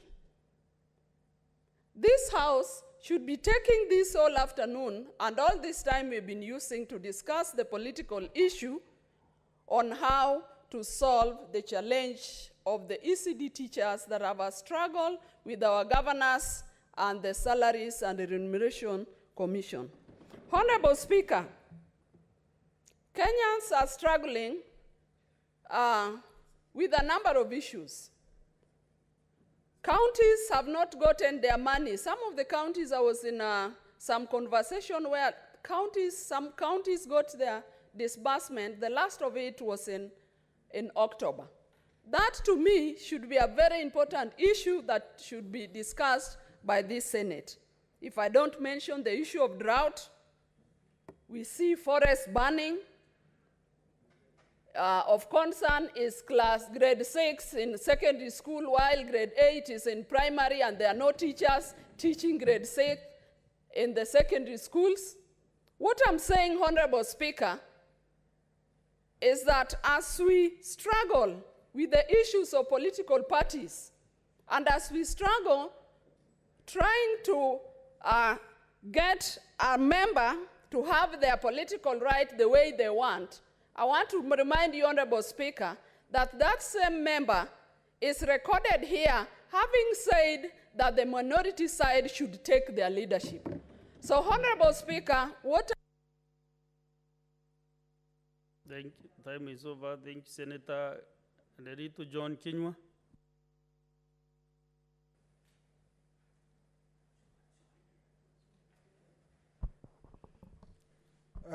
Asante Bwana Spika. Nataka kuanza kukumwambia kiongozi walio wachache ya kwamba muhini na mhiniwa njia yao ni moja. Bwana Spika, nimeketi kusikiza na kile ambacho tunavutia pande zote mbili wa watu wanapoongea, Bwana Spika, ni amri ya mahakama. Bwana Spika, koti ikitoa amri yake, mimi kwangu naona ni vizuri tufuate. Kwa sababu tusipokuwa watu wa kufuata amri ya koti, Bwana Spika, na imetolewa vizuri, na wewe ulichofanya kizuri Bwana Spika, haukusema chochote. Umesema amri ya koti. Nimemsikiza seneta hapa Nairobi akisema ya kwamba, na akataja hata seneta wa kutoka Vihiga kusema wao ni watu waliobombea katika ile mambo ya kufuatilia mambo ya mahakama. Bwana Spika, ni lipi linalowasumbua? Kwa sababu kulingana na ule ujumbe ambao umesoma kutoka mahakamani, umesema ya kwamba tarehe 28 watu watakwenda pale, uamuzi uende ukatolewe uamuzi dhabiti. Bwana Spika, hawa wote ni mawakili walivyosema. Senator Okongo Omugeni, hata senior counsel yuko pale yule mwingine. Vile vile hata kiongozi walio wachache. Ni lipi hili ambalo ni nzito zaidi kwa wao kwenda katika mahakama na kutoa ule ushahidi badala ya kuja hapa Bwana Spika kuongea kukuambia wewe? Nikisoma katika mambo ya seneti na bunge zetu, spika hana macho, spika hana masikio. Wewe umeleta ujumbe ambao umepata kutoka kwa koti Bwana Spika. Hawa ndugu zangu ambao ni mawakili, hata naona wa kutoka Makueni akitingiza akipasa sauti chake Bwana Spika, hawa wanapaswa kwenda mahali ambapo kupanafaa. Waende katika mahakama, watetee mambo ambayo wanasema katika mahakama.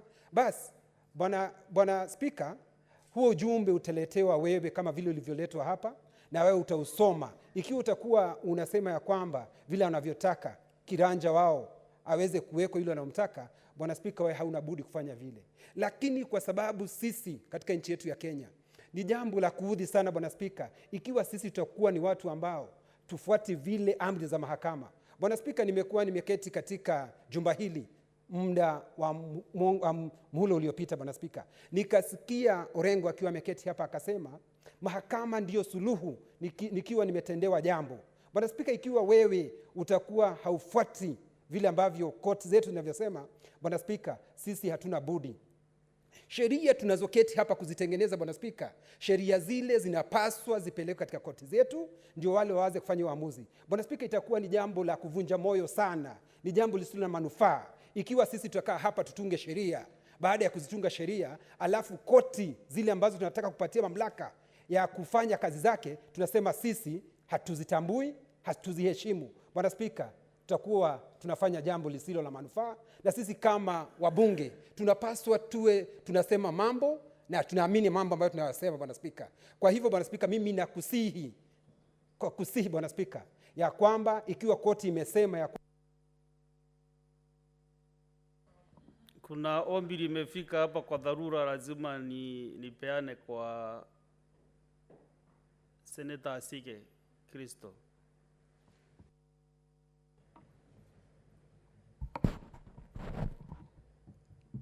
Thank you, Mr. Speaker. Mr. Speaker, I am generally a very sensible, thinking human being. My life has taught me the things that are important and the things really that can fall to the side. Mr. Speaker, I haven't said a word in the last 4 sittings because I have not been given an opportunity to prosecute the things that matter to the constituents that I am here to represent. Persons with disabilities are not getting their voice heard because we have been sat here for days over an issue that the standing orders say is quite a simple matter. Mr. Speaker, you start every single session with a prayer. I take that prayer very, very seriously, as I'm sure the rest of us do. To look at matters in front of us fairly, because the Lord himself has been pleased to put us here to represent Kenyans. Mr. Speaker, how I wish that you would have given the communication as per the standing orders last week as quickly as you have done today on the PPDT. Mr. Speaker, the word divorce has been used severally by the majority side. This seems like an analogy that I've heard and we all have heard many times, which is that there's a divorce dispute. A couple have decided that for whatever reasons they are going to move on, but the neighbor who really wasn't really involved in the matter has unfortunately been thrown into the issue. And now the neighbor is involved in all that is ensuing afterwards, Mr. Speaker. Mr. Speaker, it seems to me that it was a very simple matter of communication that has now turned into burning the entire house down. For no... Senator Asike, you have 1 more minute. Kindly wind up. Thank you, Mr. Speaker. What I wish to say that it was a simple communication that has now burnt the house down. We are the upper house, National Assembly the lower house, but it seems like the National Assembly is the lower house with an upper hand because of issues like this that we are prosecuting, which have really no consequence to the normal Kenyan, to the average Kenyan, Mr. Speaker. I beg, Mr. Speaker, that you don't let this issue carry on any further because there are matters that are of much importance to Kenyans. They don't understand what is going on in this house. Let me be honest, we all know that. And I pray, Mr. Speaker, that you will make the communication, especially as Sifuna has said on deputy, if that has not been put in the PPDT.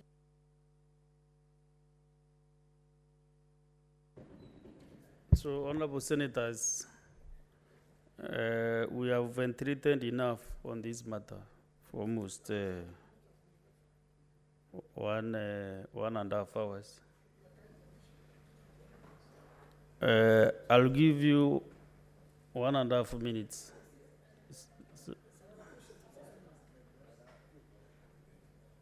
Mr. Speaker, the only matter which has not been addressed is sub judice. Sub judice, once a matter is already live here, then immediately the courts respect that and they don't interfere with the matter. Once a matter is already live in court, then Senate cannot deal with it. What has happened in this matter, these proceedings were prosecuted yesterday, and it's a matter of public notoriety even to the tribunal that the matters were already live in Senate. So we will deal with this matter in court on 28th. It's a matter of preliminary objection there in court, and I'm sure the suit will be disposed at the same day. I thank you, Mr. Speaker. Thank you. Thank you, Bagweni, Senator. Actually, that will really relieve this chair from all this agony. If you're in my socks or my shoes, you must know what I'm carrying on my shoulders. I can see today Senator Sifuna is really sympathetic with me. And that I mentioned is my children senator. I think moving forward now, you should be my good friend. Yes. So, honorable senators, I think this matter should rest there for today, so that we can make some progress with the other business of the day. But I really want to thank you, and most sincerely, because today we have really exhibited good conduct as senators. The country is happy from both sides. We have argued enough. Both sides have their points, and this is what is going now on debate. This is house for debate, house of debate. Senior, what is it again? Thank you, Mr. Speaker, sir. Mr. Speaker, sir.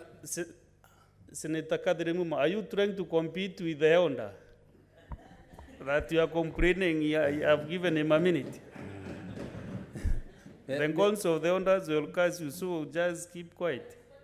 Yes. Mr. Speaker, sir, I'm sorry. I'm coming at the tail end of the debate. But, Mr. Speaker, you have been very patient with us today, and I commend you for that. Mr. Speaker, what we are discussing here is not legal or even standing orders, because the standing orders are very clear that once the political party has communicated, then the matter goes to the Speaker, and the Speaker just, communicates. That's all. But, Mr. Speaker, the issue we are discussing here is more political than legal or even according to our standing order. Mr. Speaker, the political party, which is the Jubilee, have clearly declared that they are supporting the Kenya Kwanza. And, Mr. Speaker, why should they stick to the side? I mean, here we are not going to be whipped by a Jubilee. But because they have already decided to join the Kenya Kwanza. And the reason is because Kenya Kwanza is poaching our members from this side. Mr. Speaker, if they stop this bad habit of poaching from our side, Mr. Speaker, these issues we are discussing here, forth and back, this is because of interference by the majority side politically. And we are ready to face you politically, but you should not continue to interfere, yes, with our members. You have already poached them, and we have given them to you. So why are you still interfering with us? At least a comment on Sifuna, because he has not been joined. Thank you.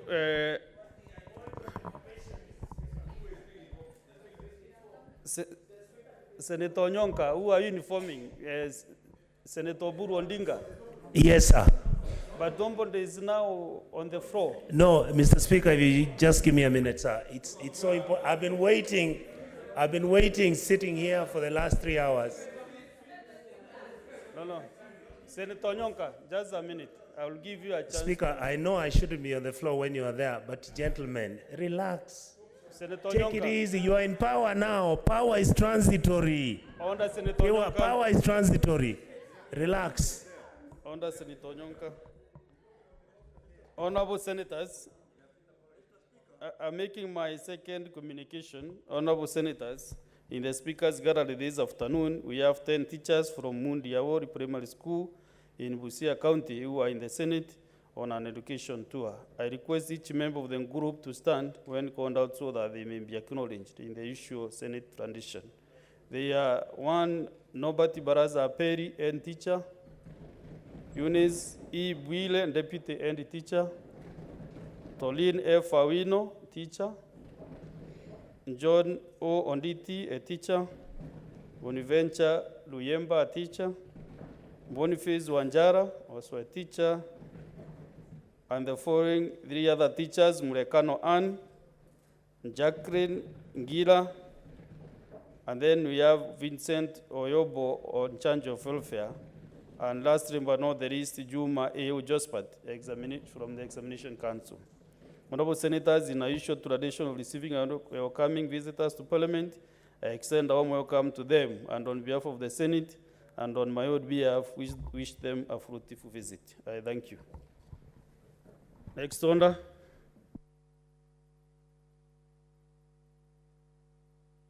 Who has given you the opportunity now, Senator Minority Leader? How can you just stand up and start speaking, even without the mic?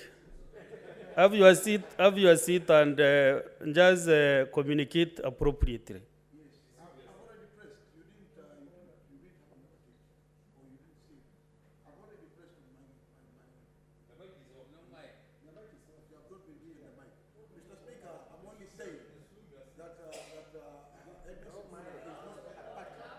Do you have? I think we concluded that order, Minority Leader. And from last week, I said you cannot compel the speaker to make decisions on the chair. No, today I might lose on you again. No, you know I've been so lenient the afternoon, and now you are taking me back again to the same thing we have concluded. Honorable Minority Leader. So who is the one of the court order? And he not to have the court order. The same court can clear him. You argue those issues in court.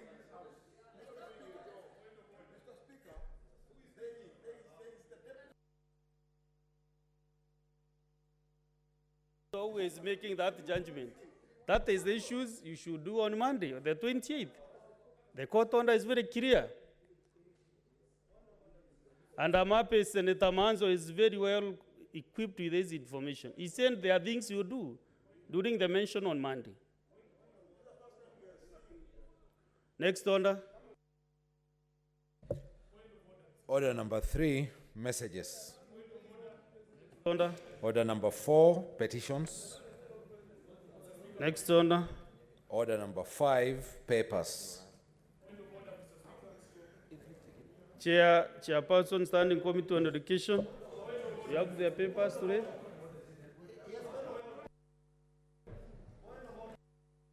Mr. Speaker. Consult the chair, kindly consult.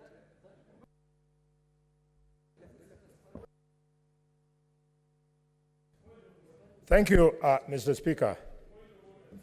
Mr. Speaker, sir, I beg to lay the following paper on the table of the Senate today, the 21st of February, 2023. Mr. Speaker, this is the report of the Standing Committee on Education on its consideration of the County Vocational Educational and Training Bill 2022, Senate Bill number 3 of 2022. Thank you, Mr. Speaker. What is it, Senator Sifuna? Mr. Speaker, we do appreciate that the chair has been very patient and allowed people to debate. The question we're asking ourselves is, what was the point of all those submissions? Because there is only one question we wanted your guidance on. The matters not covered by this court case, when will that communication be made? Please, Senator, allow me to address a question to the Speaker. I'm able to multitask. Proceed. Mr. Speaker, we just want guidance on when the communication that is not covered by the court order will be made. That is all. Then the rest of the matters before the court, we will go to the courts. We have no problem.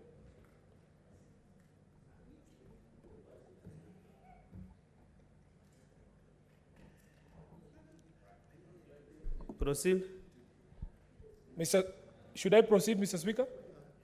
I'm saying the only question we're asking ourselves is when will the pronouncement or the communication be made over the position that is not covered by the court case. Because as we have said, Mr. Speaker, and the court order is before you, the case is specific to the question of the seat of the whip. It does not cover the seat of the deputy whip. Mr. Speaker, when can we have that communication? That's all we're asking. You know, Senator Nairobi Senator Sifuna, you know the issue of when is what has caused us all this problem. If there is anything that has been not covered, that has not been covered by the court order, Then that matter, I will look into the court order, and then I will communicate. But now the when and how, you leave that to the office, to my office to communicate. And also, you know, I don't work in isolation. We work with a team of experts who run the house. So we'll be able to go through the court order and advise. Thank you.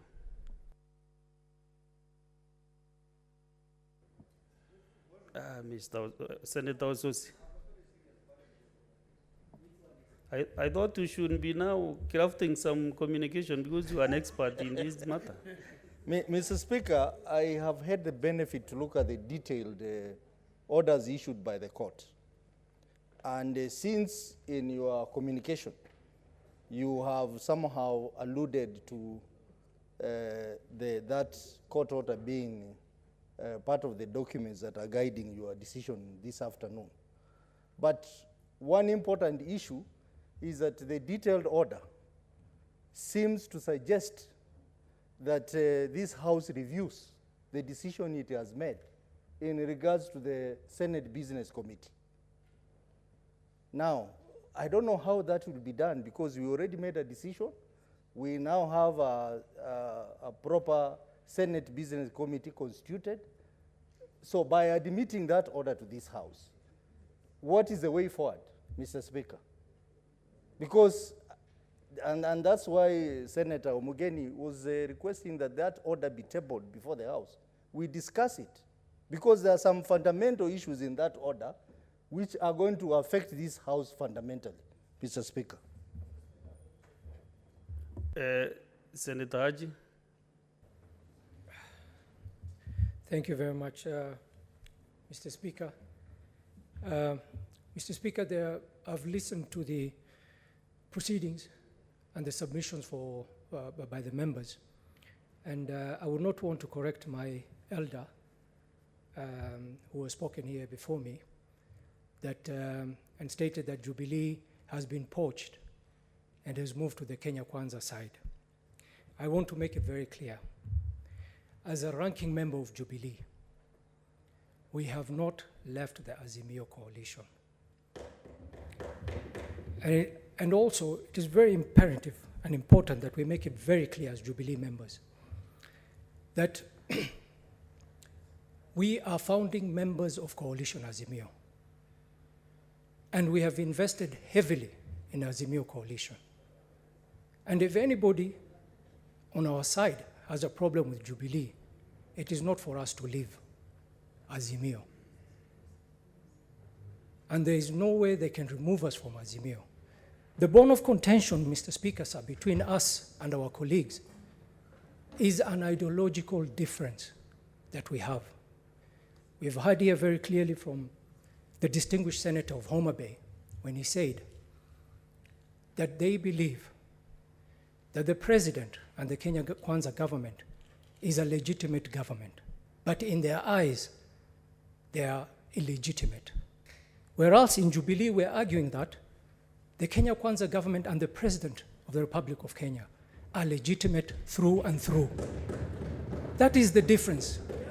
And Mr. Speaker, sir, for the majority leader, for the minority leader to stand here and mislead the House, that the dispute is between, the minority side is between Fatuma Dulo, Senator of Isiolo, and the minority side is misleading the House. First, they came for our Public Service Commission seat. Then they came for Senator Kamar, Professor Kamar, in the House Business Committee. Now they are coming for Senator Dulo. Who is next? So should we just sit? Exactly. Should we just sit aside and watch them cannibalize the members of Jubilee one by one? And they come to this House and say that the Speaker cannot referee between the political parties, which is fair. If the Speaker cannot do it, the courts can do it. And that's why Senator Dulo and Jubilee went to court to stop this injustice which is going on here. We have not left Azimio. We have a difference. And I stood here last week and said that we should sit down as members of the coalition and iron out our differences. But the members here do not want to do that. So what choice are we left with? They cannot have their cake and eat it too. Mr. Speaker, and that's why we will stand with Senator Fatuma Dulo. They took our house. We will stand, the two of us. It doesn't matter. We will stand and we will fight our case. Thank you, Mr. Speaker. Senator Chalage, let's hear from this end. Mr. Speaker, I rise under Standing Order 190 on the Senate Business Committee and its role, Mr. Speaker, and also on the presiding of the House of the Speaker, that is Standing Order number 18 and 19, and also Standing Order number 17 on the conduct of the business, Mr. Speaker. Mr. Speaker, the issue, you have given a ruling that you shall communicate. It is only fair that if there is any decision, and I'm surprised because my friends here, including Senator Otsozi, are alleging that they have not seen a court order, including Senate Minority Leader. Yet Senator Sifuna, Mr. Speaker, if you are keen, he was waiving a court order. So, and you used it when you are presenting yourself, through you, Mr. Speaker, just protect me so that I prosecute my point, is that this intellectual dishonesty is unfair, Mr. Speaker. Because you have given a ruling, why are they challenging your authority? Yet they want your authority to use to prosecute the agenda, Mr. Speaker. And therefore, Mr. Speaker, it is out of order. If there is any issue, Mr. Speaker, you don't sit alone in Senate Business Committee. The membership of Senate Business Committee includes the Speaker as the chairperson, the Senate Majority Leader, the Senate Minority Leader, the Senate Majority Whip, and the Senate Minority Whip. So if there is any issue that it needs to be tabled or to be prosecuted through the normal procedures, Mr. Speaker, it should be through the Senate Business Committee where you preside over, Mr. Speaker.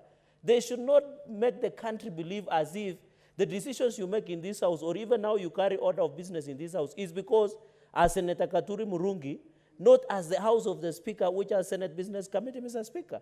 And I want to say, to go on record, Mr. Speaker, that even Senator Oburu Odinga has alleged that we are poaching. I don't know whether that is parliamentary or not. But the point is that, Mr. Speaker, as Kenya Kwanza and as a ruling coalition, Mr. Speaker, we need to be honest with this country. Because if you are not respecting the rule of law, Mr. Speaker, then why are we here, Mr. Speaker? And therefore, even Senator Haji, Mr. Speaker, Senator Haji and Senator Oburu Odinga, Mr. Speaker, Kenya coalition, Mr. Speaker, as a ruling coalition, everybody is welcome. Even if today ODM wants to join government and defect to government, there is no problem. Because that is the essence of political parties' democracy, Mr. Speaker. Mr. Speaker, I'm still on point of order, Mr. Speaker. I don't know why Senator Ledama is getting agitated, and I was listening to him, Mr. Speaker. In conclusion, Mr. Speaker, let no one intimidate you, challenge your authority. You are the authority, an absolute authority, Mr. Speaker. If you have made a ruling that we proceed with Senate Business Committee, so be it. Anybody who misbehaves and rule, Mr. Speaker, Standing Order 123, 121, they should be thrown out, the way I was done. Honorable Senators, I think this issue is well placed to it should be. Yeah? I want to give Senator Onyonka 1 minute, and we conclude this matter. Mr. Speaker, thank you so much. I really beg you, sir, that I'm beginning to be very discouraged being in this House because I hardly get an opportunity to speak when I have to. And my seniority should give me precedent. Thank you.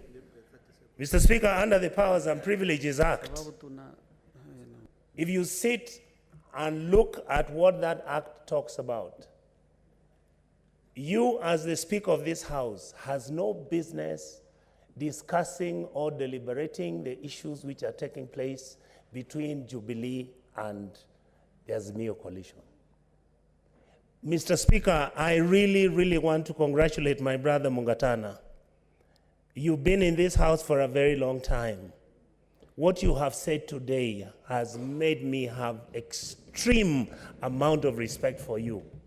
Let us not sacrifice this house on the expediency of the political wars that are taking place in this country. Let us protect this house, because, Mr. Speaker, this house is protected for me to come and discuss anything, particularly issues of national interest. And I may not be able to speak them out there because somebody may sue me and say that I have actually destroyed the name and made allegations against them which are not true and they're all false. But this house, the privilege and the protection that I have in this house allows me to discuss anybody and anything so long as it's within the law. That is the standing orders and the Constitution. Mr. Speaker, I want to beg with you, be greater than many of us. Be greater than even yourself. Make a ruling that protects the Senate. Allow the two parties to go and fight out there, but allow this house to be independent and for the house to do what it is legitimately meant Senator to do. Onyonga, I Thank gave you, guidance Mr. Speaker. to the way forward. I did that. And I want us to make progress. Kindly, next order. Next order. Next order.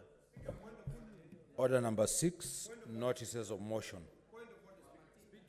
Senator Waume Wamatinga.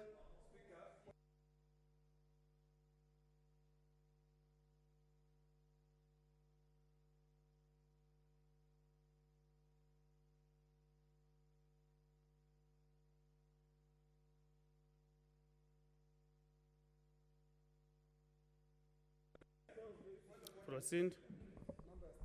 Thank you very much, Mr. Speaker, sir. I allows to give. Yes.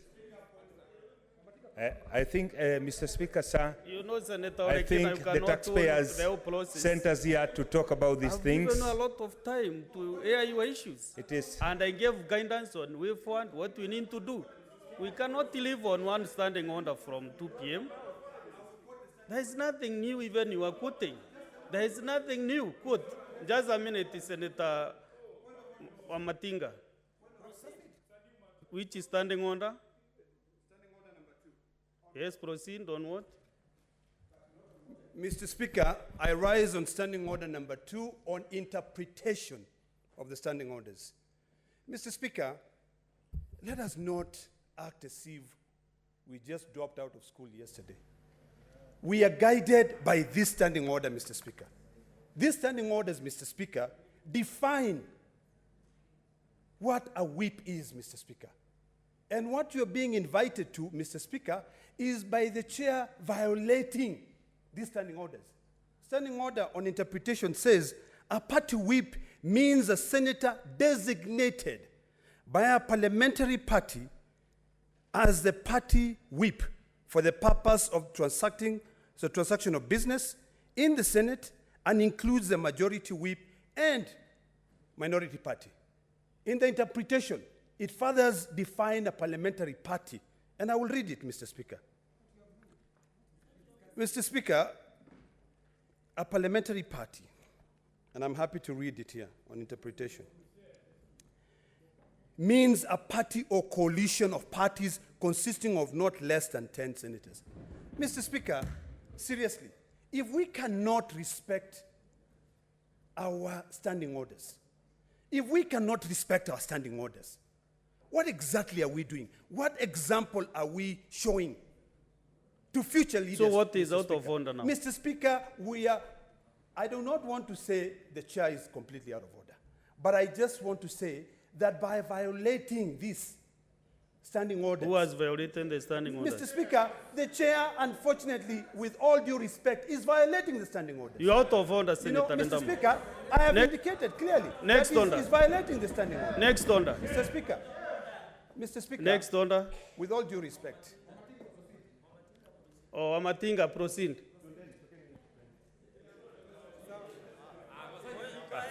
Thank you very much, Chair.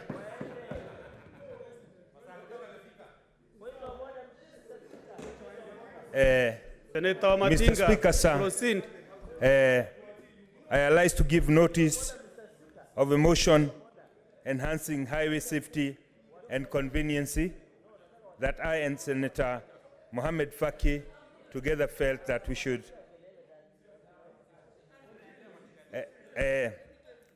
Mr. Speaker, sir, let me say that this Friday I'll be laying to rest one of my nephews who I lost through a road accident at the age of 21, and therefore feel that this is very, very important to us. That aware that 67% of the road crash fatalities and injuries in the country comprise of economically and productive age groups between 15 and 64 years, and that the importance of good post-crash care reduces death and disability, and the suffering of the road crash survivors creates the urgent need for an effective emergency medical care system and elements and process on our highways. Mr. Speaker, sir, further aware that lives and properties are lost or irreparably damaged daily on the major highways in the country due to the accidents and the explosion of fuel tankers, and the lack of accessible road and side amenities such as medical clinics, rescue centers, fire engines, and ambulances hamper efforts to mitigate the carnage caused by accidents, rescue lives, and put out fires. Cognizant that setting up safe stopping points for the road users at regular intervals with the necessary roadside amenities such as fuel stations, parking space, restaurants, telephone booth, minor repair shops, medical facilities, and toilet enhances total travel experience, and lack of these points make it impractical for drivers to stop as often as they would wish, resorting to driving-related fatigue, a significant contributor to the accidents on the highways. Further cognizant that provision of the amenities such as ambulances, fire trucks, and satellite medical clinics to provide emergency services to the road accident victims would save lives lost daily on the major roads. Acknowledging that the governments across the world, such as France and Germany, have taken the task of setting up such amenities through incorporation of the basic provision in their road and transport structure through different models of public-private partnership, risk or ownership. Now, therefore, the Senate resolves that the Kenya National Highway Authority, in collaboration with the Council of Governors, to come up with a policy framework on the incorporation of road reserves for roadside amenities in all highway designs.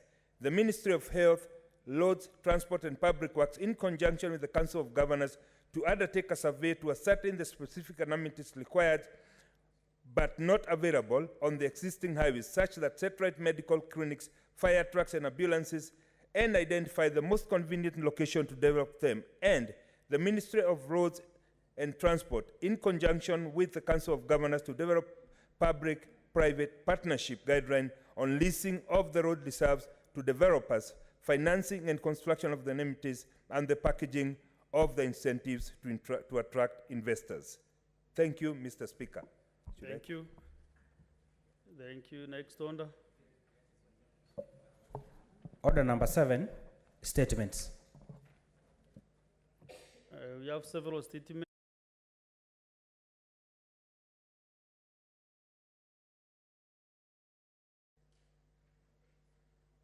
If you still have some energy, or you can wait for the next one. Thank you, Mr. Speaker. I arise on the request for a statement on the form of Form 1 intake in the country. Mr. Speaker, sir, I arise pursuant to Order 53, Section 1, to seek a statement from the Standing Committee on Education regarding the Form 1 intake in the country.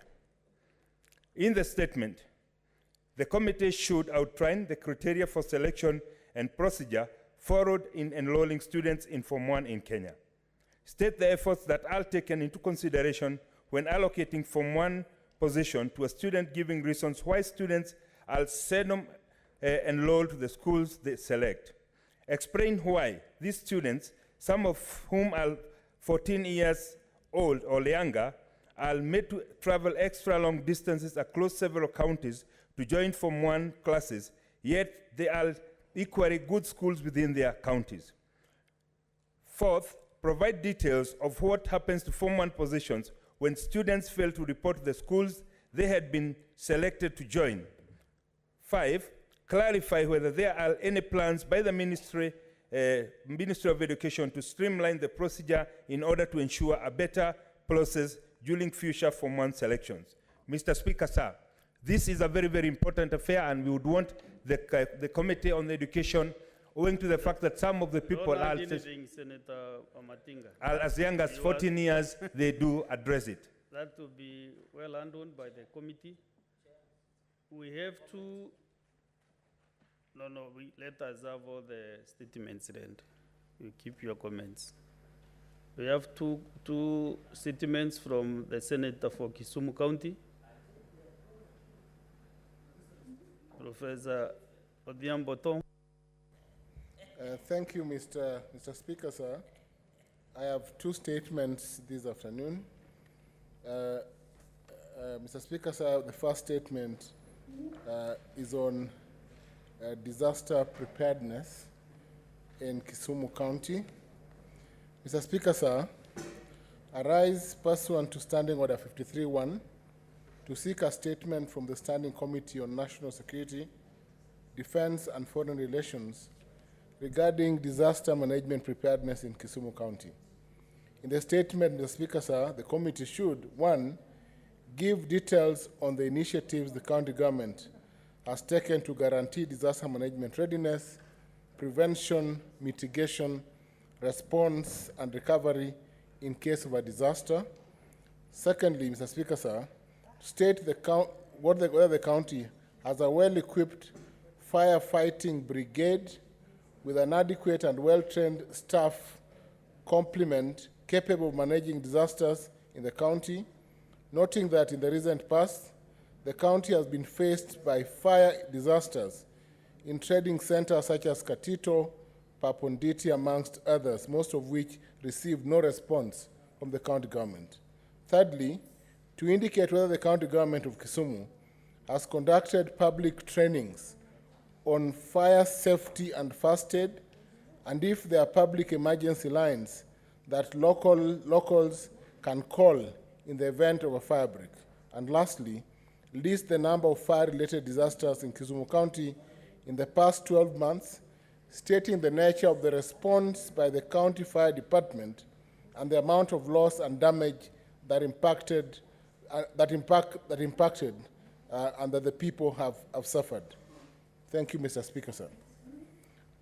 Mr. Speaker, sir, my second statement is on the invasion of the Ahero rice fields by Quelea birds in Kisumu County.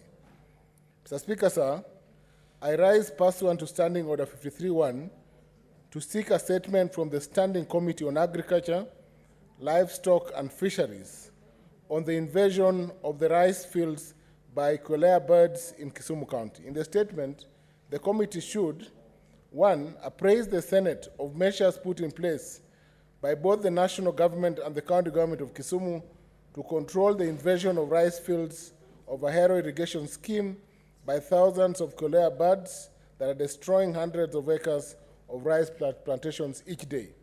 Secondly, to state the measures in place to compensate farmers in a Ahero irrigation scheme whose rice plantations have been destroyed by Quelea birds, noting that rice farming is the only means of livelihood for residents of Ahero and Kano. Thirdly, to state the efforts put in place, if any, to improve rice production in Kabonyo, Kanyagwal, and Ahero schemes.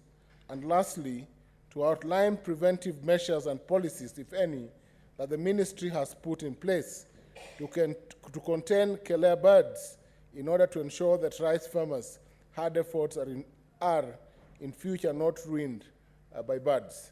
Thank you, Mr. Speaker, sir.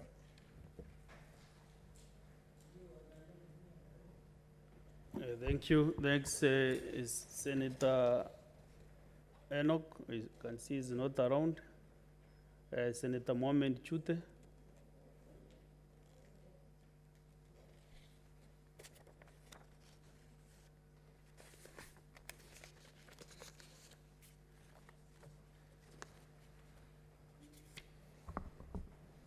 Thank you, Honorable Speaker. I'm requesting for a statement on the acquisition and distribution of relief supplies by the county government of Marsabit and the neighboring county governments. Mr. Speaker, sir, I rise pursuant to Standing Order 53-1 to seek a statement from the Standing Committee on Devolution and Intergovernmental Relations on the acquisition and distribution of relief supplies by the county government of Marsabit and the neighboring county governments, sourced by the county's development fund. In the statement, the committee should, 1, disclose the nature, type, quality, packaging, and price of the relief supplies distributed to the residents of Marsabit, Mandera, Isiolo, Wajir, Samburu, and Turkana counties that have been severely affected by the drought. 2, provide a detailed list of beneficiaries and distribution channels used in supplying the relief supplies and water tracking per ward in all the affected counties. 3, state whether the projects were tendered for, providing details of who won the awards. 4, establish the total amount that has been utilized in the acquisition and distribution of relief supplies from the development fund in all the 6 counties. And outline 5, if there are plans in place by the above-mentioned county governments to implement and shift to cash transfer programs so as to have more communities benefit from similar projects. Thank you, Honorable Speaker. Thank you, Senator Chute. You have 2 other statements from Senator Murango.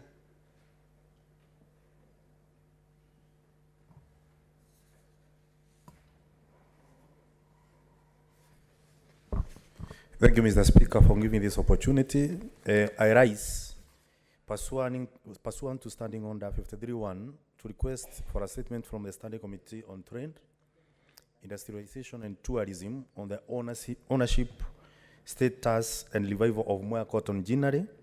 In the statement, the committee should, 1, provide a status report on the ownership of the parcel of land occupied by Moya cotton ginnery, detailing the acquisition process of the land, its acreage, and the legal ownership.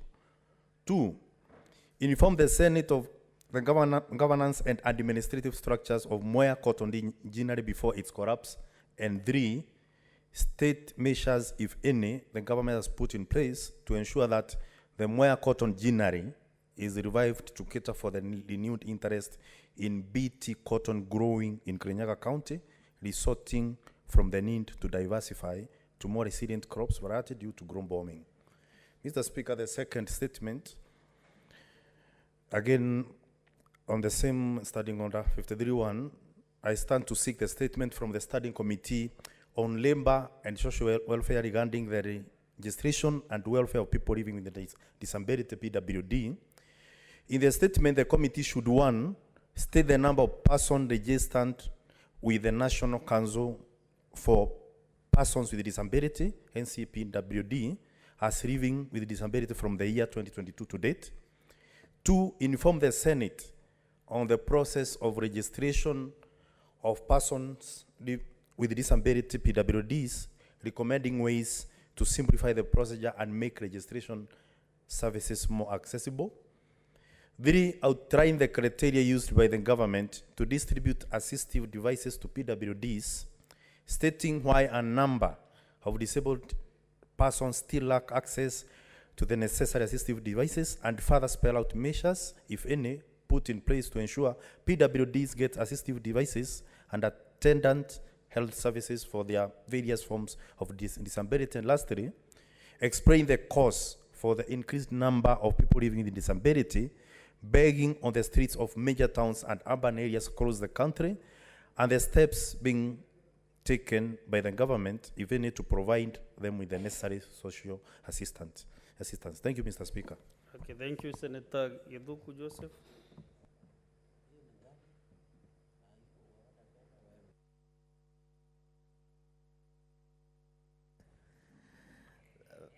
Thank you, Mr. Speaker, for giving me this opportunity to request for a statement on the status of land discharge process in Lamu County.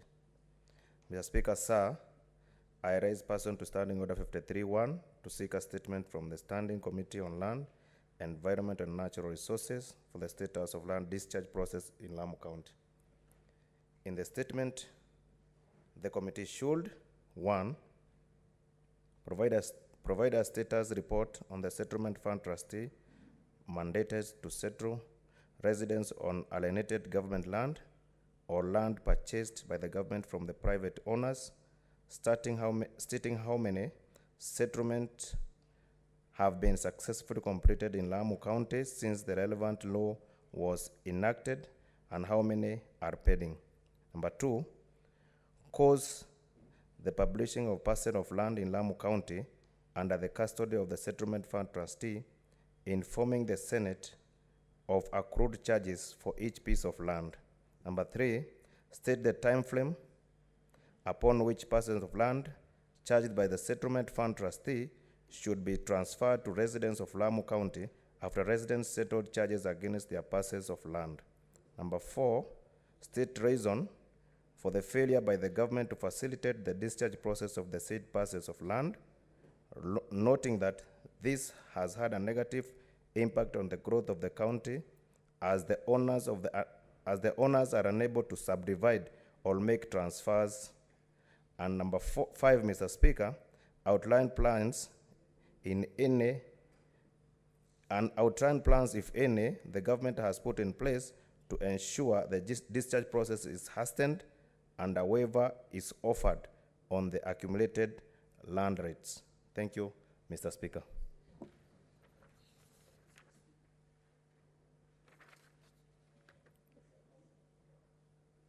Senator Perez Obiko, do you have a statement or yeah, sorry? Yes, proceed. Thank you, Speaker. Speaker, I arise on Standing Order 52-1 to make a statement on an issue of general topical concern, namely the unacceptable excessive force on disciplinary measures meted against our children by uncouth individuals. Mr. Speaker, children are a blessing who bring so much joy to their parents. The community and indeed the nation as a whole also considers them as an important asset. Further, Article 53(1)(d) of the Constitution expressly provides that every child has the right to be protected from abuse, neglect, harmful cultural practices, or all forms of violence, inhuman treatment and punishment, and hazardous or exploitative labor. The rights of children have also been protected and preserved by a number of legislation, including the Children's Act 2022 and the Convention on the Rights of the Child. Moreover, Mr. Speaker, both the Education and Children's Act have given clear guidelines on how to correct pupils when they go wrong in the course of attending schools. Mr. Speaker, while I agree that it is important to mold and correct children, whether at home or in school, to ensure they grow knowing what is right and wrong as they are being brought up, this correction should not be punitive, embarrassing, or inflicting pain and or, to some extent, even grievous bodily harm.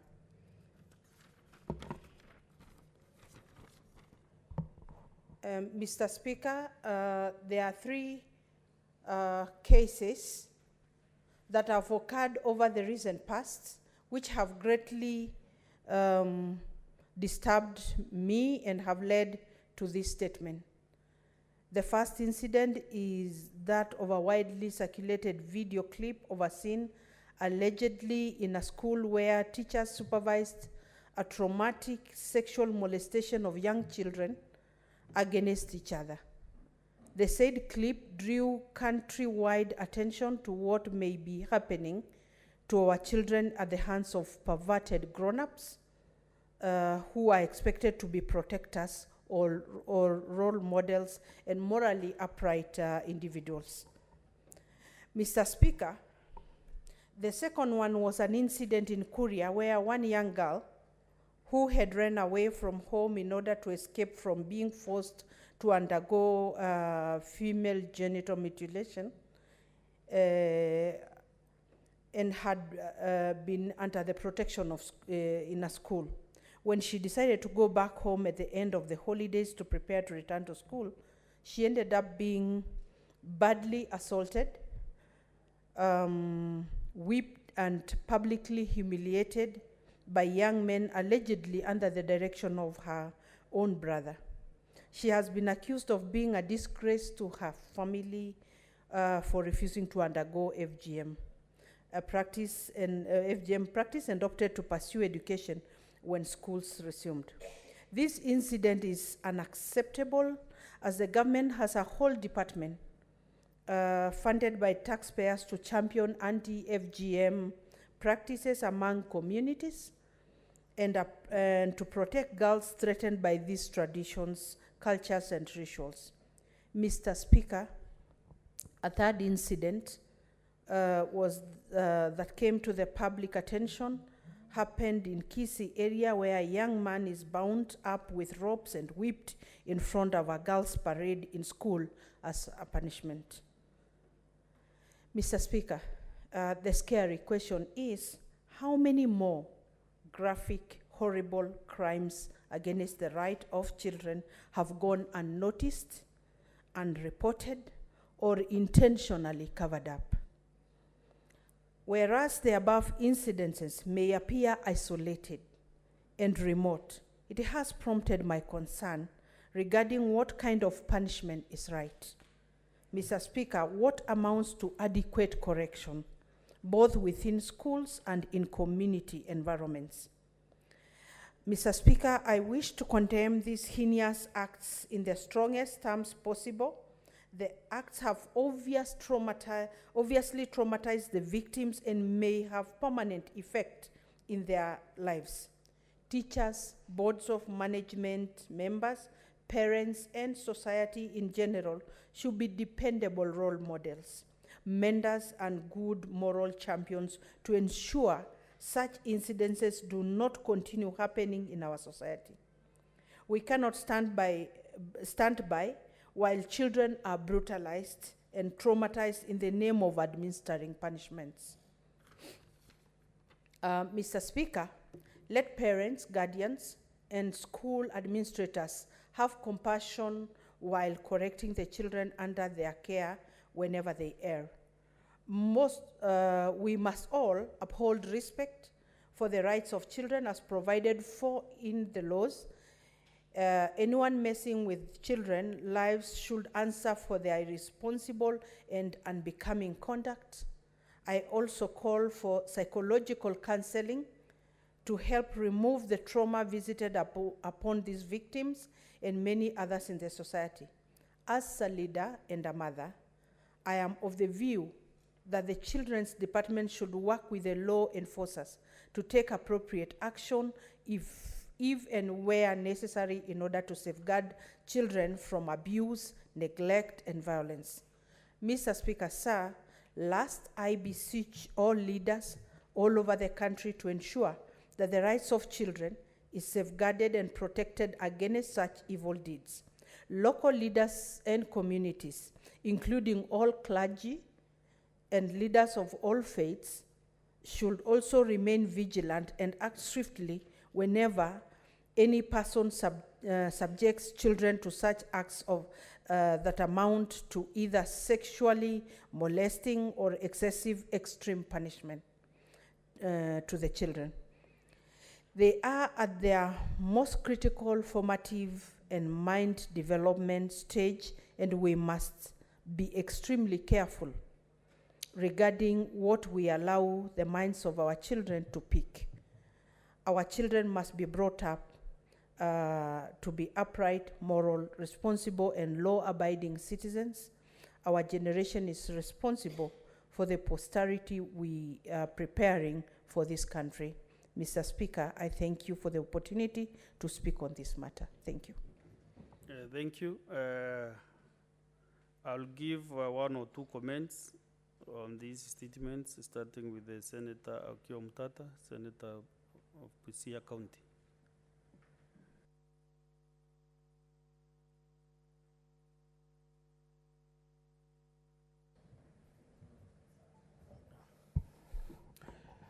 Thank you, Mr. Speaker, sir. Before I make my comments, allow me to recognize the presence of my constituents. I've 10 teachers from Mudiawori Primary School, which is, by the way, is the best public primary school in Busia. So feel most welcome, and they are here by courtesy of the eminent retired former Vice President, the Honorable Mudiawori, who decided to give them a tour of the city in recognition of their performance. And while on the tour of the city, they said, you cannot visit Nairobi and not visit Parliament. So Parliament, so they are winding up their tour, and they have visited the National Assembly, and they are now visiting the Senate. So feel welcome, and thank you very much. As regards the statement made by the Honorable Senator Penina, it's obvious that something has gone amiss in this country. There's a lot of violence being visited upon our innocent children. And if you go back to the biblical times, if you look at what the Christ said. What is it, Senator Perez Tobiko? Yes, Perez Tobiko. Senator Perez Tobiko. Okay. Yes, if you go back to the biblical, to the New Testament, the Christ himself looked at children and said, to them belong the kingdom of God. So if we don't look after our children, we cannot claim to be Christians, or we cannot claim to be believers in anything. It means that we don't value what God values. And children are very vulnerable. Children are defenseless. And there are very many videos that have gone around. And some of these videos, the modern cameras usually give the coordinates or the GPS locations of where these crimes happen. So when a video is recorded, any serious police should be able to pinpoint and arrest the perpetrators just by examining the video and looking at the coordinates of where it was recorded. So I hope that our police will be proactive in that, and also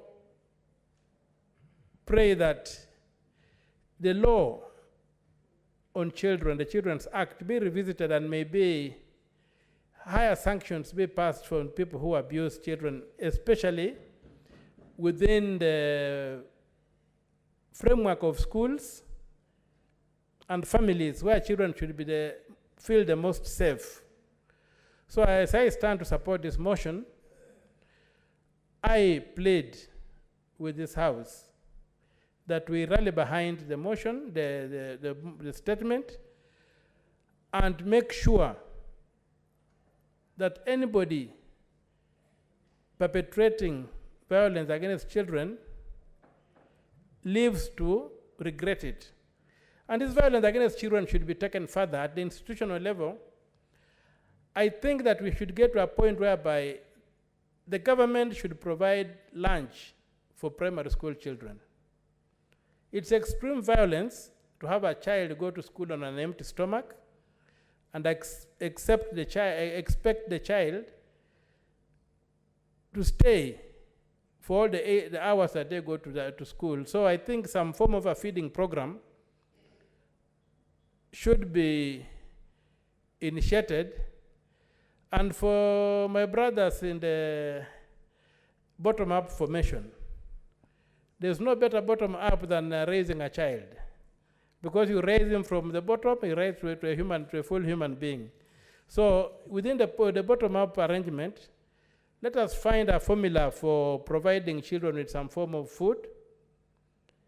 If the former President Arap Moi, may his soul rest in peace, was able to give children milk when Kenya had a much smaller economy, when the budget, if you look at the budget of Kenya those days, was just in a few shillings, and he was able to do that. With our trillions that we do today, why can't we do that? Feed our children, and also support our farmers in the dairy industry who are struggling. I know where my brother, Senator Cherargei, comes from. Farmers are struggling to break even. And our feeding program could be one way of an affirmative action that would also support our farmers and also give us a win-win situation whereby our children go to school and at least they're able to get, even if it's a bowl of soup or beans and maize, so that we don't just look at violence in terms of the whips and the kicking around, but look at violence in terms of sustaining a ritually neutral environment where a child can grow and thrive. With those few remarks, Mr. Speaker, I support. Thank you, Senator Mtata. You know, we are limited by time. I want to give maybe one more senator. Senator Cherargei, you have done enough today. Let us give another senator, Senator Mutinda. That is enough for the Nandi people, what you sent in the early afternoon. Okay, proceed.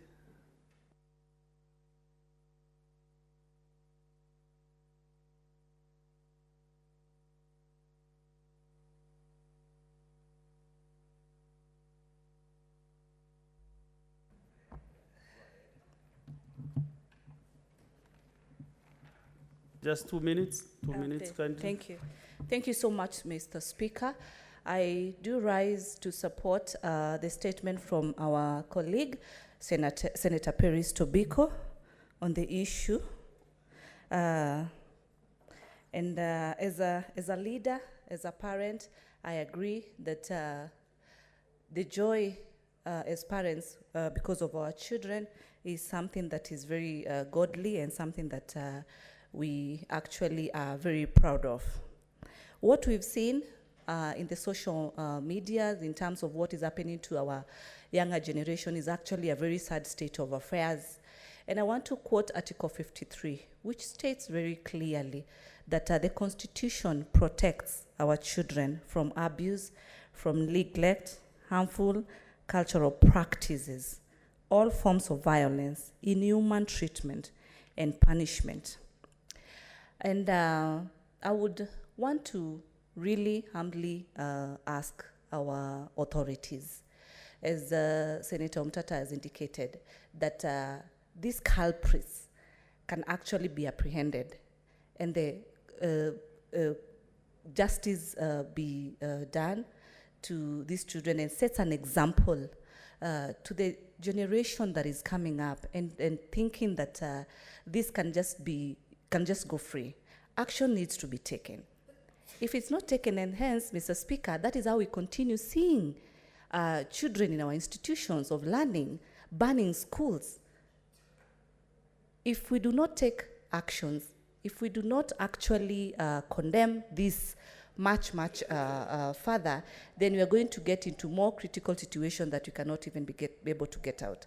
So to support Senator Peris on this statement, I urge that the law takes its course, the police be able to take action, and to the parents and to the learning institutions where we take our kids for the knowledge that they need to have. It is a high time that we also know as a country we are in the year 2023. Things have changed, yes. We are in a very digital space with all the sort of gadgets that we have. We cannot say that we're going to deny the modernity that is in place, but at the same time, as parents, let us try and offer more time to our kids, be able to communicate the morals for the betterment of our future generation. Thank you, Mr. Speaker. Kandi, let's go to the next one. What is it, Senator Boni?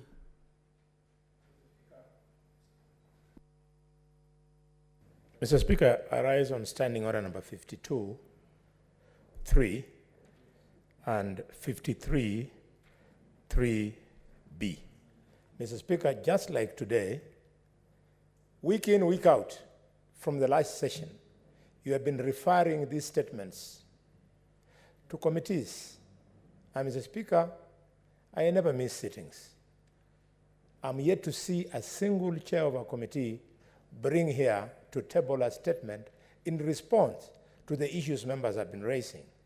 Personally, Mr. Speaker, I'm waiting for the last 2 months for a statement on pending bills in Kakamega. And many senators in this House supported the request and brought in the need to address pending bills in their respective counties. Mr. Speaker, could you guide the House? A, should we expect those statements, responses to be tabled? And B, if should we, as we expect, what is the time limit? Some of the statements, Mr. Speaker, are on issues of security. You would want to know if, for example, Mr. Speaker, a senator has raised the issue of the police, the personnel deployed in an area and they are not up to it, where you would expect either they would be moved and so on, you would expect an answer. For how long shall we be waiting? Or we are speaking in vain in this House? Senator Boni Karware, I hear you very well. The chairs have no obligation to report to the floor of the House, but now it means that your statement for 2 months has not been responded to by the relevant ministry. Because what the committee should do, the chair and his team, is to invite any senator who has raised any matter on this floor to the committee sitting. When maybe you summon the relevant offices, maybe the ministries, the CSs, and any other body. Who do you want to inform, Senator William Cheptumo? He is no longer on the floor. Yes. Mr. Speaker, what Senator Kalwala is raising is really a concern. But Mr. Speaker, what we have been doing, I thought it's just good to share, is that once a member raises a question here or a statement, we take up the issues with the relevant ministry. When a written answer is obtained from the ministry, it is shared with the member.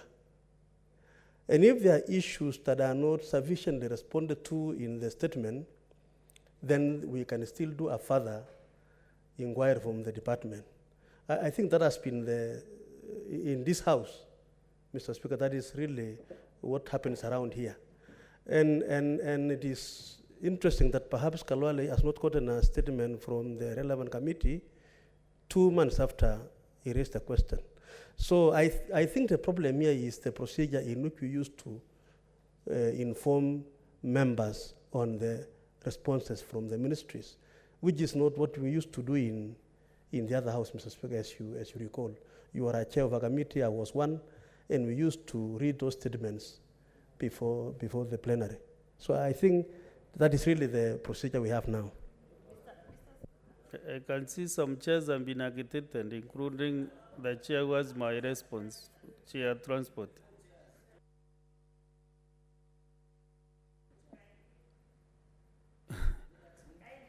Mr. Speaker, 1 minute each, I'll give you. I do not purport to speak on behalf of the other chairs, because of course you are the chair of the chairs. But all I would want to tell the senator for Kakamega who have raised that issue is that the president had seen this problem. And that's why he proposed that we should be having ministers or the CSs at the floor of this house so that they can be answering questions with the speed that is required. Mr. Speaker, I think before pointing for any other chairman, because of course in my committee, those who have requested statements have been written for, so that they can appear before the committee and see the responses that we have before we table them in this house. It's better we sit down as a Senate, even without waiting for the National Assembly, that we come up with the right procedures so that we can be inviting those CSS in this house to answer those questions. Mr. Speaker, I'm saying that because, and that's why I had a standing order waiting for your eye. For example, we do have a statement that was raised here by the Senator for Embu on the issue of delocalized teachers, Mr. Speaker. When I try to ask for the same statement with the tweak or with a little bit of difference, I'm told I cannot raise such a statement. Yet it is something that is, of course, in regards to the teachers who are working in other counties, but they come from Kiambu. Mr. Speaker, my teachers are suffering in Narok. My teachers all the way from Mount Kenya are suffering in Narok. But we cannot ask that statement because somebody asked that statement 2 weeks ago or 2 days ago. Yet that statement has not been answered to here. My request to you, Mr. Speaker, because you have that power, when you feel or when you look at a statement and see that it has some urgency, give it some timeline, Mr. Speaker. Tell the chair to give that answer within specific timeline, Mr. Speaker, so that we can have some statements that are answered or reported back to the House with immediate effect. Thank you very much, Mr. Speaker. Thank you. I'm constrained with time, so I want to give Senator Ngururi 1 minute, kindly. Thank you, Mr. Speaker. I'm really glad that Senator Halwale has raised this because it's an issue I've been dealing with personally. I'm not a chair. I was a vice chair, but I was de-whipped because I was also literally pushing for the efficiency of the business of a committee. I personally brought a statement, several statements to the floor of the House actually, concerning, some of them were issues on the Safaricom registration, issues on protecting Kenyans' data. And you know, Mr. Speaker, being in the committee as a vice chair, I could see the bureaucracy that was being practiced, not necessarily by the chair, but there was a lot of dynamics there. And so the efficiency of that committee actually, Mr. Speaker, allow me, do not cut me off. I have seen you. This is a very serious matter. And so therefore, I want to say, Mr. Speaker, if we are not going to give timelines, because can you imagine a statement I raised on registration of SIM cards last year has not been dealt with? A statement I raised on issues of ICT and protection of data, a simple thing such as actually just seeking information. We did not even deal with it. And the only thing that happened to me, Madam Speaker, is that I was de-whipped. And I was removed from that committee because I kept on demanding that the efficiency of the secretariat has to be put, into account. So, Madam Speaker, as we are dealing with all these statements, in fact, I have now learned I'm no longer bringing statements to the House. I'm bringing motions, I'm tabling bills, and I'm going to make as much noise as possible, because if the committees are going to continue dealing with issues to the effect that by the time they're bringing the reports, the matter is no longer relevant. How is it relevant on registration? Safaricom have done what they wanted to do. They've moved on. We still have not received any tangible, and as vice chair in that committee, I can tell you that there was a lot of bureaucracy that was engineered, and I've actually reported several issues with the Secretariat. And so therefore, thank you, Senator Halwale, because this is the matter that I dealt with. And even if I'm not vice chair, I will be vice chair in this seat here, and I will ensure that we push for accountability so that our statements don't go down. What's your point of order, Senator Cherarige?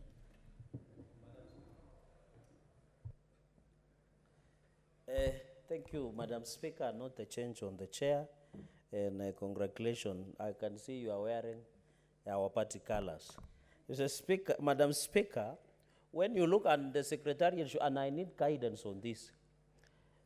Madam Speaker, when you look at Standing Order 52 and 53, 53(3)B, the Speaker may allow comments in relation to the statement for not more than 15 minutes. I'm saying this, Mr. Speaker, Madam Speaker, being aware that we are past statement hour. Number two, which I need your guidance. So Kenyans and everybody should know that when we give comments or when we write on statements of our colleagues, Mr. Speaker, it is provided under the standing orders. Number two, Madam Speaker, Standing Order 53(3)3, Part 4B. Madam Speaker, I have had the benefit of chairing a committee, and it is known in the annals of history, this house, I was ranked the best. Not only the youngest, but the best, and then Madam Speaker. The committee may invite the senator who requested a statement, the relevant cabinet secretary, or any other person the committee may consider during deliberations on the statement and prepare and table a report on the matter. Table. So I needed, you know, Madam Speaker, we need to be fair. This is our standing orders. The standing order number 1 talks about the president, the tradition, the rule of law, the tradition of the parliament that has been said. It says, after the deliberations, the report must be tabled. Madam Speaker, what we are treated to is theater of absurd. Because if the chairpersons of these committees, and I know they had, Madam Speaker, you know, the chairpersons of these committees are, in quotes, cabinet secretaries, or they are proposed.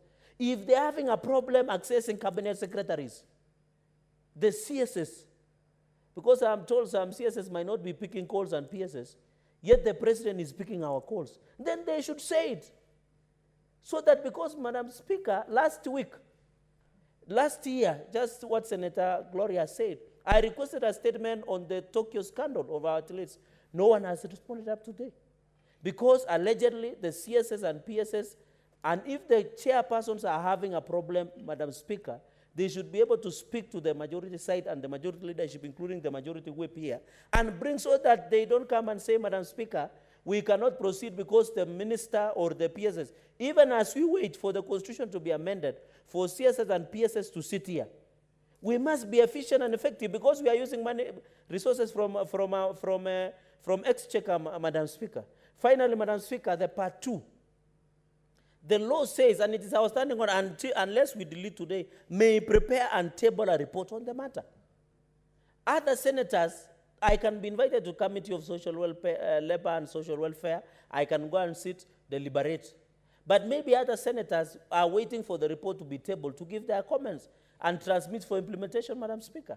So my request, Madam Speaker, even as we proceed on this matter. Please wind up.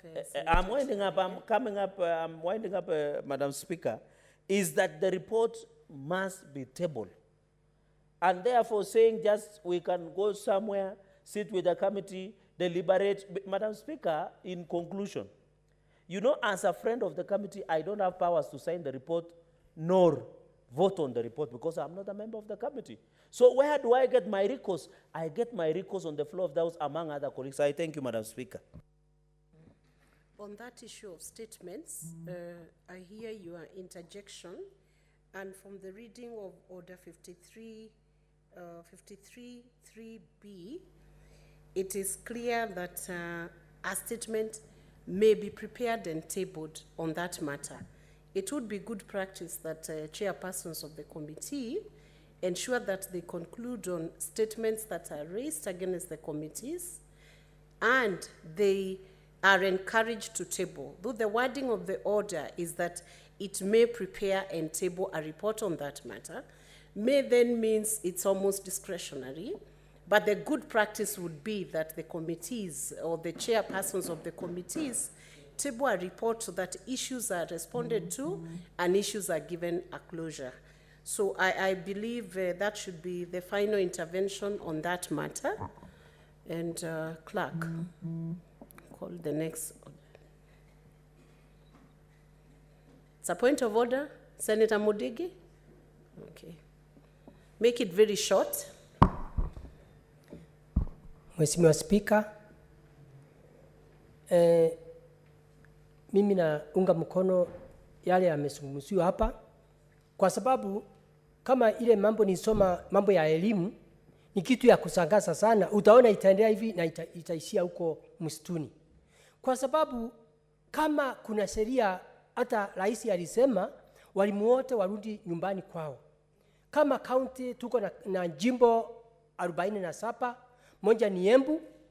Walimu wa Embu wale wako Machakos, jimbo la Machakos, jimbo la Kitui, jimbo la Meru na jimbo la Kirinyaga. Tunastuka sana, kunasemekana hakuna mahali wataenda kwa sababu kaunti ya Embu iko na walimu wengi. Lakini tunauliza, je, wakati wale walimu walipelekwa huko nje ya jimbo la Embu, wale walikuja, kunafaa kufuatiliwe ama komiti iende ifanye upelelezi inakuanji walimu wa Embu waweze kurudi Embu. Akina mama wako karibu miaka 60 wanalilia huko kwa mkubwa wa elimu. Kwa hivyo nauliza, tufuatilie vizuri ndio walimu wa Embu waweze kurudi, si ati kwa kupiga makoti. Lakini tunajua kama itafanyika katika Embu, tutaenda kwa hiyo ofisi ya walimu na tutafoma na hakuna mtu atasimamisha sisi, kwa sababu ni aibu kubwa sana. Kama kulikumbaliwa, si wale vile TSC ilipeleka wale iwarudishe na wale wengine waende nyumbani kwao. Asante, Madam Speaker. I doubt whether that is an intervention or a point of order you are raising, but the point is noted. I doubt if that is a point of order. But I think the idea should be for the chairpersons of the committees to respond and do their work. And they should be encouraged to take stock of all the statements that have been tabled since the commencement of this House and proceed to make sure that we can widen up those issues that have not been responded to as a House. Clerk. Order number 8, motion, adoption of the report of the Standing Committee on Finance and Budget on the county government additional allocation cash disbursement schedule for the financial year 2022-2023. Call upon the chairperson, Standing Committee on Finance and Budget, to move the motion.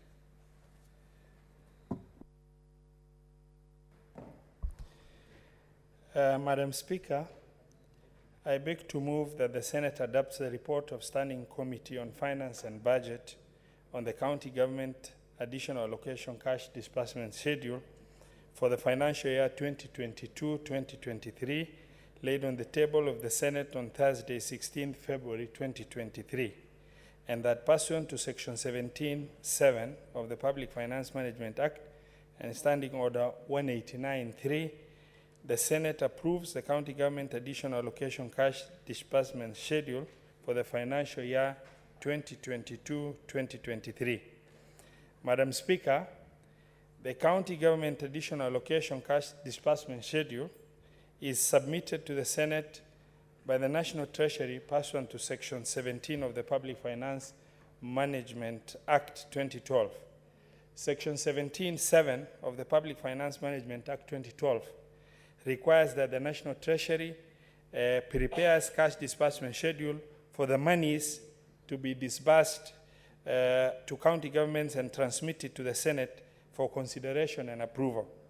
The National Treasury is also required to publish and gazette the approved disbursement schedule. Madam Speaker, the purpose of disbursement schedule is to ensure predictable transfers from the National Treasury to county governments of funds.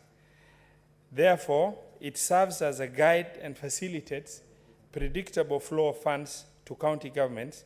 This therefore enables counties to effectively plan implementation of targeted projects and programs in a systematic manner in order to deliver their critical functions. Madam Speaker, Parliament approved the county government additional allocation bill, which was Senate Bill number 4 of 2022 in November, and it was enacted into law. The President assented to it on the 12th of December 2022. Following the enactment of this law, the National Treasury transmitted to the Senate the county government additional allocation cash disbursement schedule for the financial year 2023. This schedule was tabled in the Senate on the 14th of February 2023. Therefore, the disbursement schedule was committed to the Standing Committee on Finance and Budget for consideration and subsequent reporting back to the House. Madam Speaker, the committee has considered the cash disbursement schedule and tabled its report in the House for debate and adoption. Madam Speaker, the County Government Additional Allocation Act 2022, as well as the disbursement schedule, has a total of 163 million for conditional grant on supplement for construction of county headquarters and 17.159 billion on conditional allocation finance from proceeds of loans, grants, and from development partners. This conditional allocation from proceeds of loans and grants include the World Bank credit for national agricultural and rural inclusive growth amounting to 3.9 billion. World Bank credit for national agricultural value chain development project amounting to 1.82 billion.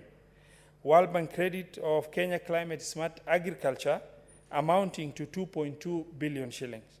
The World Bank credit of water and sanitation development amounting to 3.5 billion shillings. Danida grant for primary health and develop system amounting to 1.018 billion shilling. The World Bank credit for financing locally led climate action FLOCA level amounting to 1.034 billion shillings. The Government of Sweden grant for agriculture sector development support program 2 amounting to 665.17 million. German Development Bank amounts, financing drought resilience program in northern Kenya to the tune of 410.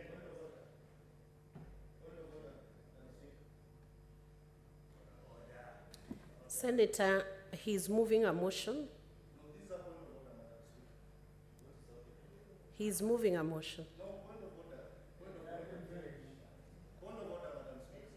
What is out of order?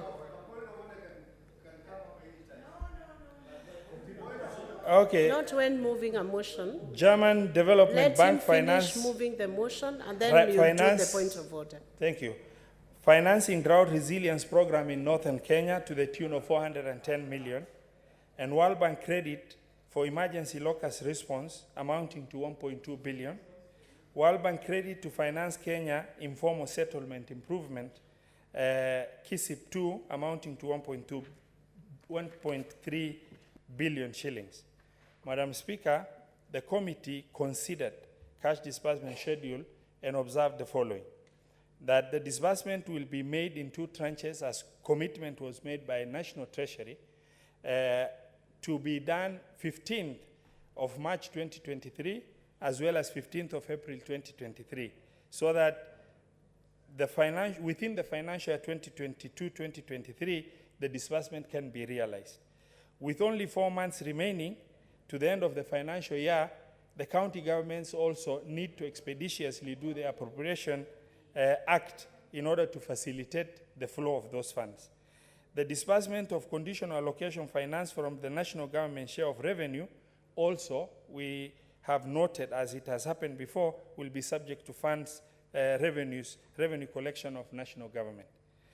The National Treasury, lastly on the observation, should comply with the schedule as they have indicated to make sure that within the remaining few months of the financial year, the 2 tranches as promised should also be realized. There is need for also the Senate as well as the county assemblies to tighten the oversight on these funds. Madam Speaker, the committee recommends the following: that the Senate approves the county government additional allocation cash disbursement schedule for the financial year 2022-2023, tabled in the Senate on the 14th of February 2023. Number 2, the county assemblies should also expedite passage of appropriation bills to ensure that the funds are assessed upon disbursement from National Treasury. And the National Treasury should adhere to the approved disbursement schedule and the proposal they gave of disbursing the entire amount in 2 tranches as required. Madam Speaker, finally, the committee acknowledges National Treasury's effort for their submission of county government additional allocation cash disbursement schedule, which is critical requirement for execution of county government budget. The committee also thanks the Office of the Speaker and the Clerk of the Senate for the support extended to the committee in execution of the mandate. I also wish to thank the members of the committee for their patience and also steadfast in making sure this has been promptly processed. Madam Speaker, I beg to move and call upon Senator Kalwale to second the motion. Thank you.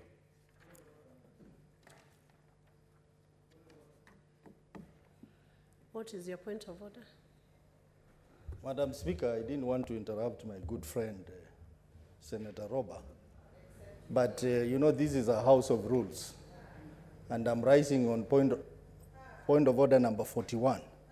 Because when I look around, we don't have a quorum to transact business in this house. Point of standing order number 41. And I can read it out, Madam Speaker, which talks about the quorum during proceedings of the Senate. 1, if at any time in the course of the proceedings of the Senate, a senator objects that there is not a quorum present, the Speaker or the chairperson shall count the senators present in the Senate or in the committee as the case may be. 2, if on the account under paragraph 1, a quorum does not appear to be present, the Speaker or the chairperson shall cause the division bell to be rung as a division. And if no quorum is present at the expiry of 10 minutes, the 10 minutes A, the Speaker is in the chair, the Speaker shall adjourn the Senate until the next sitting without a question being put. So, Madam Speaker, we don't have a quorum, and the substantive Speaker was very clear that this Senate henceforth should strictly comply to the standing orders. So I'm asking you to comply to standing order number 41 on quorum during Senate proceedings.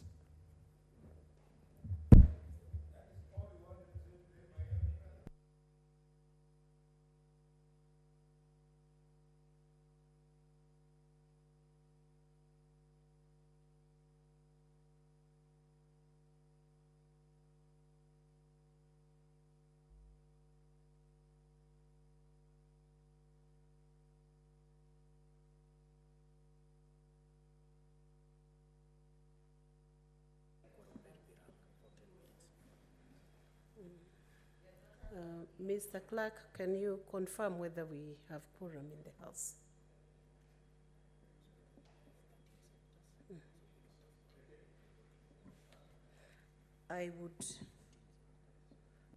We have 14 senators. How many senators? 14.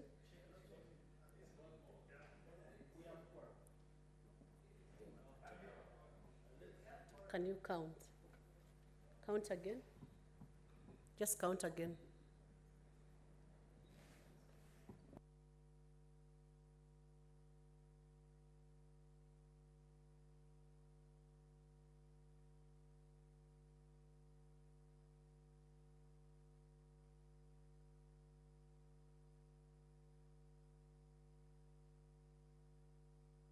I authorize the bell to be rung for 10 minutes.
We now have quorum. Can you stop the bell?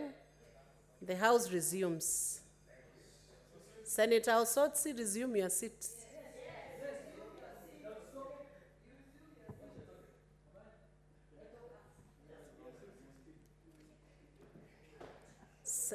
Senator Halwale, continue.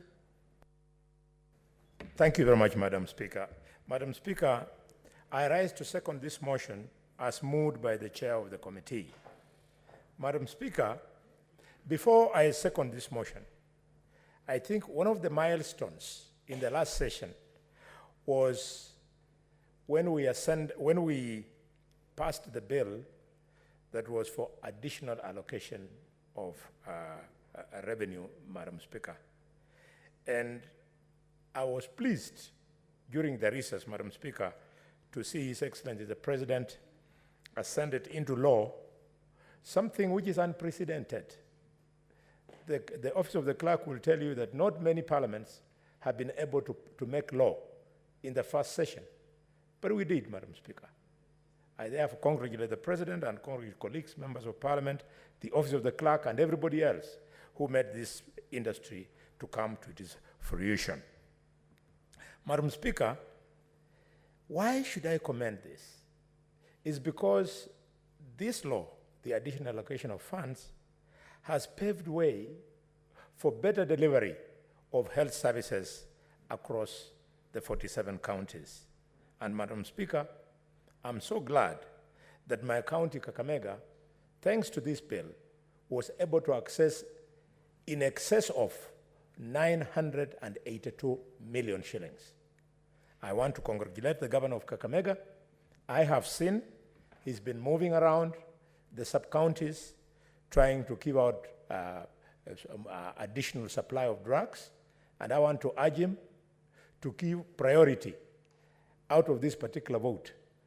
He should he should avoid the temptation, Madam Speaker, of wanting to channel this money into recurrent expenditure. He should ensure that this money is purely for development within the sector of health. Madam Speaker, as I say this, if you allow me to quote Swahili, Waswahili husema, mkema kisifiwa, pombe ulitia maji. Having congratulated the governor, he might be thinking that he's doing very well on this particular allocation. I beg to differ. I would like him to desist from the temptation to give money favoring certain counties at the expense of others. We are certain sub-counties at the expense of others. We are a huge county, 2.5 million people, 12 sub-counties, 60 wards. Everybody is in dire need of good health. And therefore, he should play the principle of equity to make sure that this money is felt in every corner of the county of Kakamega. Madam Speaker, the chairman, in moving this motion, has spoken to the issue of the disbursement schedule. Colleagues, members of Parliament, may I remind you, and I think you know, that we have the 15th day of the month rule, which was intended by the Second Senate to ensure that on the 15th day of the month, in every account of every county, the famous county revenue fund, by 15th month, the national government should have deposited money into that account. I want to appeal to colleagues, let all of us 47, plus all our delegation, ensure that we are in constant communication with our governors. They be assuring us on the 16th day that yes, the 15th day of the month rule has been respected by the national government, failing which we convene in this house and put pressure on the national treasury to make sure that this money goes to the county revenue accounts. And indeed, Madam Speaker, this is what we are there for, because under this Constitution, Article 96, we are expected to protect the interests of the counties and the county governments. Madam Speaker, a message to governors. Governors must resist the temptation to start new projects. It is there. And I don't want to cast aspersions at all on all governors, but some unscrupulous governors, there are a few of them, who are rushing to start new projects so that they can go into little arrangements with the companies and individuals from whom they are procuring these services for personal gain. I want to appeal to them to speak to stalled projects and ensure that ongoing projects do not get stalled again. Why, Madam Speaker? Madam Speaker, you are a senior lawyer in this country, and you know the principle in law of perpetual succession of government. The principle of perpetual succession of government demands to succeeding governments to ensure that the projects and programs of the projects that they are succeeding are continued to their completion. It's painful, Madam Speaker, that you come to a great county like Kakamega, which enjoys a budget, an annual budget in excess of 15 billion, Madam Speaker, and you go there and you find over a period of 10 years of devolution, during which, Madam Speaker, the governor handled in excess of 200 billion shillings. 200 because there is the donor funding aspect that normally comes in and the additional funds that I've been getting. So in a period of 10 years, the governor has handled 200 billion. And what is on the ground? Bohongo Stadium has stalled. Teaching and Referral Hospital in Kakamega has stalled. Shiamahubu Hospital in Shinyalu Sub-County has stalled. Tumbeni Milk Dairy Project in Malaba constituency has stalled. Khayega Market in Shinyalu constituency, Malinya Market in Ikolomani constituency, Nambaja Market in Nabaholo constituency, Nabaholo Market in Nabaholo constituency. They have all stalled, Madam Speaker. Despite 200 billion. Senator Halole, which one is that which is That is the musical way of saying ETC, ETC, ETC, and many others. That's a new one. Yes, Madam Speaker, you know I keep on learning from my young children. They teach me many things. These days they don't tell me ETC, ETC. They just say, tata, If you are experienced like me, you know you have told them enough. They don't want to hear more. Madam Speaker, that is not meant to be language, but it is meant to deliver the message. This is serious. And I will be moving this Senate, not just for purposes of Kakamega. I'll move this Senate, Madam Speaker, to make a decision on what we shall do. Because in all the counties, you find a new governor comes in and pop into the dustbin the ongoing projects. It is happening in Kiambu, across the road here. It happens in your home in Muranga. It is in Kakamega. It is in the home of my in-laws in Kisii. In fact, in Kisii, it is terrible. Senator Arati went there and even found, 46 vehicles driven by 400 drivers. The rot in counties, we are failing. We must put our good brothers and sisters under a very huge microscope. This cannot continue. Otherwise, we will just be saying devolution was meant to message the ego and pleasures of the high and mighty. With those many remarks, Madam Speaker, I strongly support the motion. Sorry, I was the seconder. You know, Madam Speaker, I was confused by my daughter here. Where has she gone? She told me she was going to second, then I support. I strongly second the motion. Thank you, Senator Mungatana. That's why I always love to know that you always listen to me. Thank you, Senator. Honorable Senators, I propose the question that the Senate adopts the report of the Standing Committee on Finance and Budget on the county government's additional allocations cash disbursement schedule for the financial year 2022-2023, laid on the table of the Senate on Thursday, 16th February 2023, and that pursuant to Section 17(7) of the Public Finance Management Act and Standing Order 189-3, the Senate approves the county government's additional allocations cash disbursement schedule for the financial year 2022-2023. I call upon senators to now make contribution to the motion.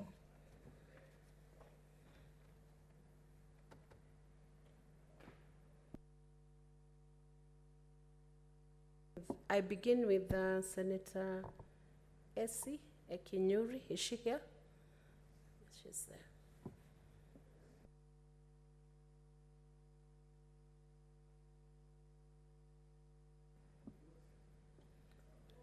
Senator Danson Mungatana. I thank you, Madam Speaker. Madam Speaker, I first of all want to state on the onset that I support this motion, and I have listened carefully, Madam Speaker, to the mover of this motion, the Honorable Senator Robert, the chair of this committee.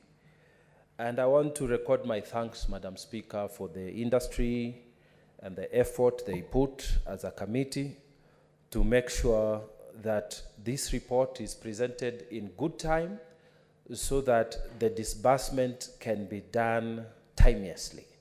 Madam Speaker, I also want to pay my respects to my honorable colleague who seconded this motion, the one and only Senator Khalwale, and he raised many issues, Madam Speaker, that are relevant. Madam Speaker, I wanted to note that in this passing of this motion, there is 163 million that is conditional grant on the supplement of the construction of county headquarters, which is the first bit. Madam Speaker, this is important to us in Tana River County. And if you look into the report, Madam Speaker, you will see that there are 4 counties that are going to benefit from this particular allocation. One of them was Tana River, the other one was Lamu, the other one was Isiolo and Nyandarua. Madam Speaker, this 163 million will come and help Tana River County finish the construction of the county headquarters. Madam Speaker, I feel very embarrassed many times when you visit other county headquarters and you see they have beautiful buildings which are housing the head of the county government. Madam Speaker, if you watched even in the last dispensation, the county government of Machakos, Madam Speaker, a beautiful building and beautiful work that was going on in that county. Madam Speaker, when you come to Kitui, who is our neighbor in Tana River, when you come to Kilifi County, you will see that they have finalized on the construction of their county headquarters. In Tana River County, Madam Speaker, we have not finalized this, and it is my hope, Madam Speaker, that we shall benefit as it is intended, and we hope that with this bunch, then we shall get out of being left behind, as it were, because it seems it's only 4 counties that had not finished in the construction of their county headquarters, and Tana River being one. Therefore, the message we are sending to the governor and the county government is that we are passing this money, and we want to see results on the ground. We want to see proper building, relocation of staff to the correct place so that the working environment can be good for our county. So, Madam Speaker, I want to support this bill so that this money is made available as soon as possible in accordance with the schedule that has been proposed here on the 15th of March and on the 15th of April in those 2 batches that the chairman of this committee, Finance, has proposed. Madam Speaker, I also noted that the second bit of the allocation is 17.15 billion, which is conditional allocations financed from proceeds of loans and grants from development partners. And Madam Speaker, from this report, you will note there is the allocation from World Bank Credit for National Agricultural and Rural Inclusive Growth Project, the NAREGIP project. There is the World Bank Credit for National Agricultural Value Chain Development Project. There is a World Bank Credit for Kenya Climate Smart Agriculture Project. There is the World Bank Project for Water and Sanitation. There is the World Bank Credit Facility for Locally Led Climate Action, and so on and so forth. Madam Speaker, I wanted to bring to the attention of this House what our President has been championing. Madam Speaker, I speak as the head of the delegation of Pan-African Parliament. And I wanted us to look at what is happening when we access this credit. The chairman of finance has not told us what is happening. The global north in the world generally has been very unfair as to us who are in the global south. Madam Speaker, the World Bank, being one of the Bretton Woods organs, the Bretton Woods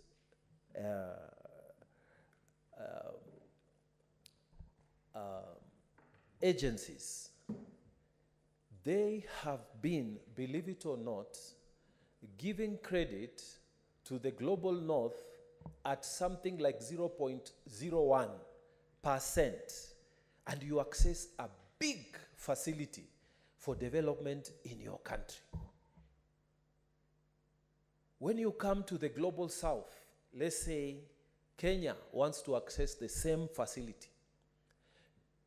Tanzania wants to access the same facility.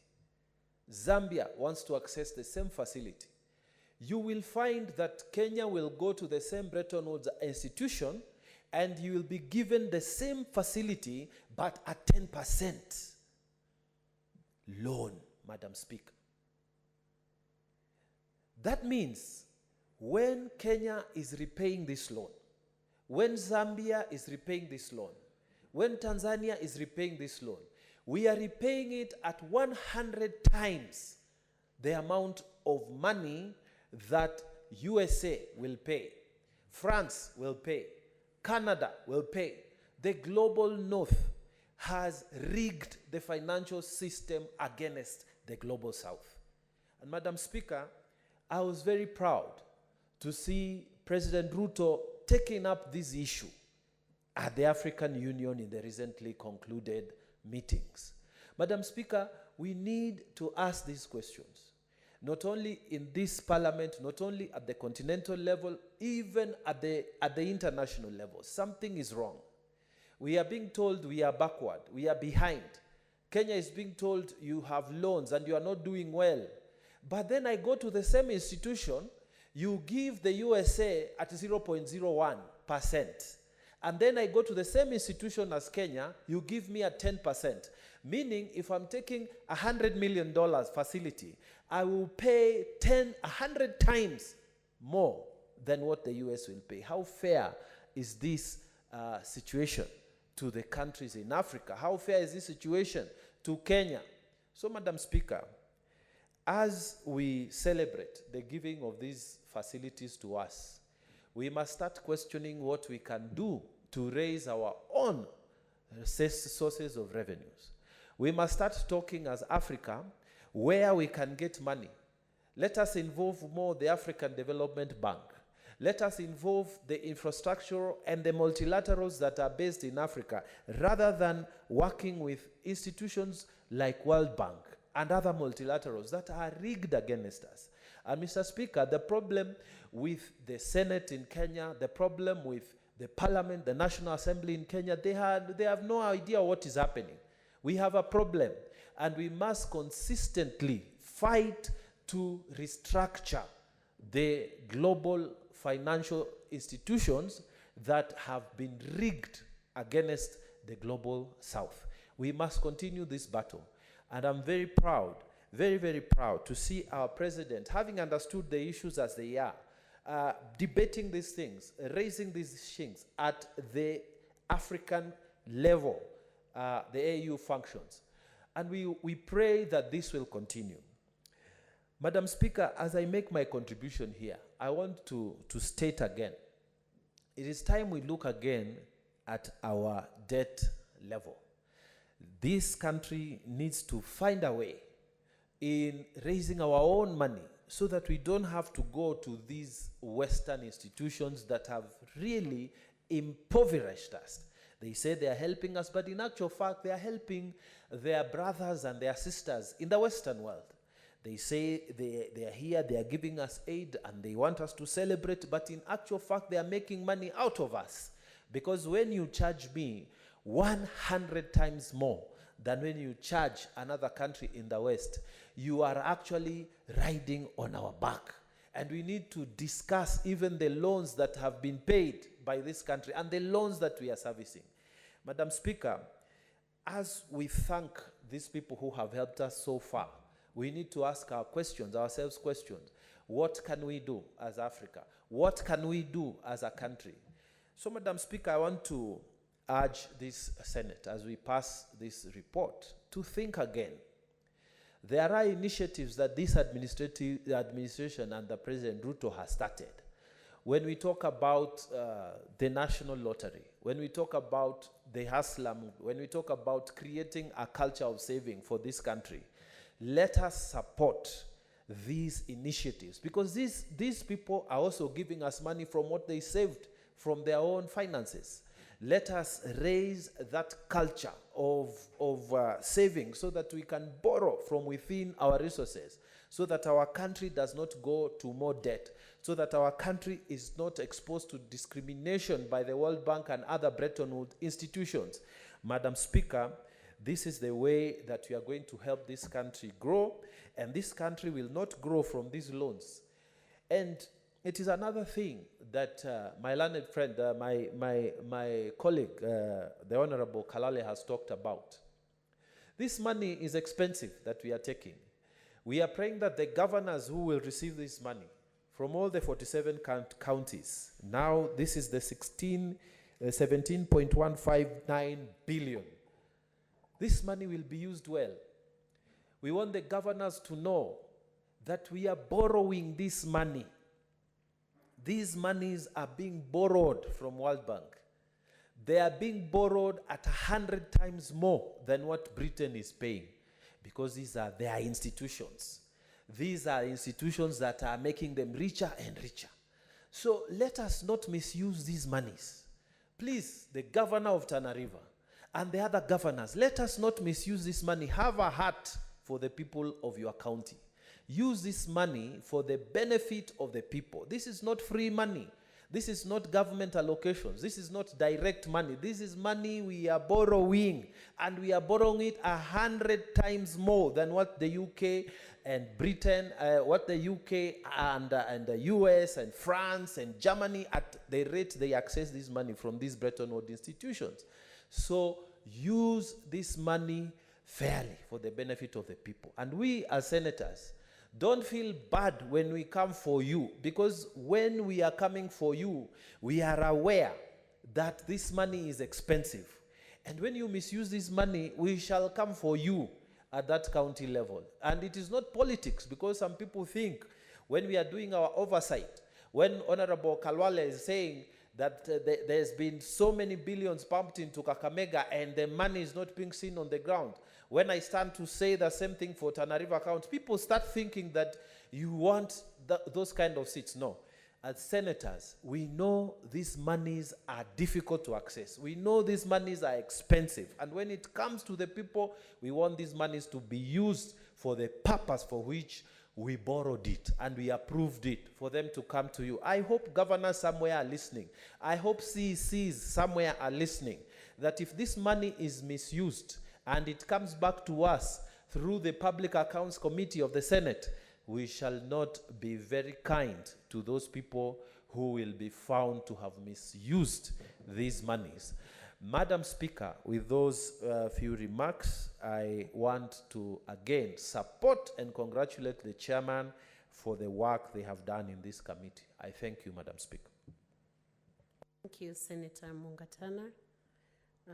I now call upon Senator Tobiko Pesi-Peris to contribute to this motion. Thank you, Madam Speaker. And Madam Speaker, let me congratulate the mover of the motion, Senator Ali Roba, party leader, because of the good job that the committee has done. Madam Speaker, and also congratulate the President for passing, signing this into law. Madam Speaker, at the moment, our counties are at crossroads. Majority of our counties, particularly those in the ASAL areas, Madam Speaker, are going through unprecedented drought and famine, Madam Speaker, a situation whereby right now what we are facing is starvation of the population. Madam Speaker, because of this, I am glad that Kajiado County is one of the beneficiaries of the additional revenue, Madam Speaker, conditional revenue, Madam Speaker. And we, just like the earlier speakers have said, our counties cannot afford. We don't have the luxury for this money to be spent on other things, and unless it is the necessities of that county, Madam Speaker. Madam Speaker, we know our counties are battling, our people are battling with cancer in the hospitals. Our people are battling with, kidney failures. The health sector, Madam Speaker, has become extremely expensive. And the more the facilities we have in our hospitals will be the better for the people, Madam Speaker. Madam Speaker, when we have a situation like what we are facing in the country right now, it calls for austerity measures. It calls for prudent spending, Madam Speaker. It calls for projects to be prioritized, Madam Speaker. And Madam Speaker, because of that, we expect all governors to really be careful in the expenditure of this money, to remember that we will pay very expensively for these loans, and to know that the people are very, very needy, Madam Speaker. Madam Speaker, in our counties at the moment, you find that children are not even going to school. And they're not going to school because they are not energetic enough. There is no food at home, and there is no food in schools, Madam Speaker. Over the weekend, I had parents coming to my home and saying, we are not sending our kids to school because if there was food in school, they would go. But we'd better stay with them at home. Not that there is food at home, but because there is no choice, Madam Speaker. And so for every project the governors will put into this money, there must be priority needs, Madam Speaker. Water is a crucial issue right now in our counties. In this time when even boreholes are going dry, Madam Speaker, drought mitigation measures, including relief food, both in schools and to the communities. Madam Speaker, these are the things we expect the governors to address as a matter of priority, Madam Speaker. And so, Madam Speaker, I arise to support and also to urge governors to be careful in the spending of this money and for the national government to be prompt in disbursement of the same funds, Madam Speaker. Madam Speaker, we have gone, as the devolution committee, we've gone to a number of counties. And we realize sometimes we blame the governors, we blame the county executives, but the problem lies with the disbursement from Treasury, that they are not receiving these monies on time. And so governors are put in very awkward situations, Madam Speaker. And so we will also call upon Treasury to have prompt release of these funds to the counties so that it can benefit the people. Madam Speaker, this also brings me to another issue of, the tug of wars going on between the county assemblies and the governors. And it is not so much on delivery of services. You find counties and governors are still, they are still stuck in the general elections, whereby by now, Kenya should move on. Kenya should move on because elections were done and finished. Just like in the national level, we do not understand what our good colleagues in the minority side are still, fighting about, being restless about. The Azimio rallies that are going on that we do not understand when the country is in dire need. When the country is facing a situation, even those they are calling upon to come for these rallies can barely come because people cannot even get enough food, leave alone money for transport around, to follow the party leaders to Machakos and every other place, Madam Speaker. And so, Madam Speaker, I would urge the governors to concentrate on the work that they were given. They were elected. Let them concentrate on the work that they were given. Let them work with the national government that is duly elected. Let them work with the President of the Republic of Kenya. Let us move as a country and let us prioritize the needs of our people who at the moment are facing very difficult situations, Madam Speaker. Madam Speaker, will urge our counties to make sure that schools are given priority, the ECD programs. Madam Speaker, you have seen, the most unfortunate situation of the ECDE teachers who, the salary commission the other day have said that they be paid around 8,000, 10,000, maximum 15,000, which, Madam Speaker, is really on the lower side. Not that I'm encouraging this money to be used for recurrent expenditure, but Madam Speaker, the governors should also take care of their staff so that we do not have a situation whereby people, the ECD teachers cannot even deliver, Madam Speaker. Madam Speaker, my encouragement to the governors is that they should concentrate on development. They should concentrate on the situations right now that are facing most of our counties. Thank you, Madam Speaker, and I support. Thank you, Senator. Now I call upon Senator Esther Anyen Okenyu. Thank you, Madam Speaker. I also want to support this report by the able chair, Captain Roba. Mine would, I've actually had a look at my county. We are beneficiaries of the same, but I want to give a general call for action from the county chiefs in the 47 counties that we should really embark on an own source revenue action whereby we are generating our own revenue in as much as we are benefiting from these conditional grants and disbursements from the national government. We need to avoid wastage in form of corruption and stiffer penalties on people who are found culpable, because currently we have desperate people out there who are in dire need of these services.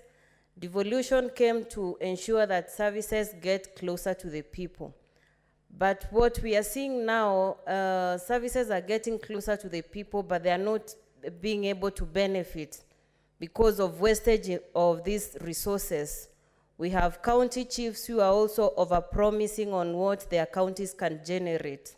As a result, we are having so many pending bills, and thereby not being able to pay suppliers who are ordinary Kenyans in this manner, and looking to get their payments so that they can support their families.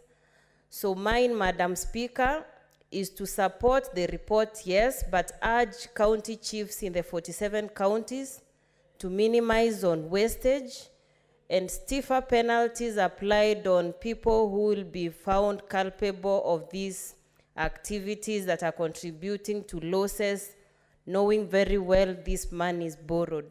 Thank you, Madam Speaker. Thank you, Senator Esther. Now we'll have Senator David Wakoli Wafula.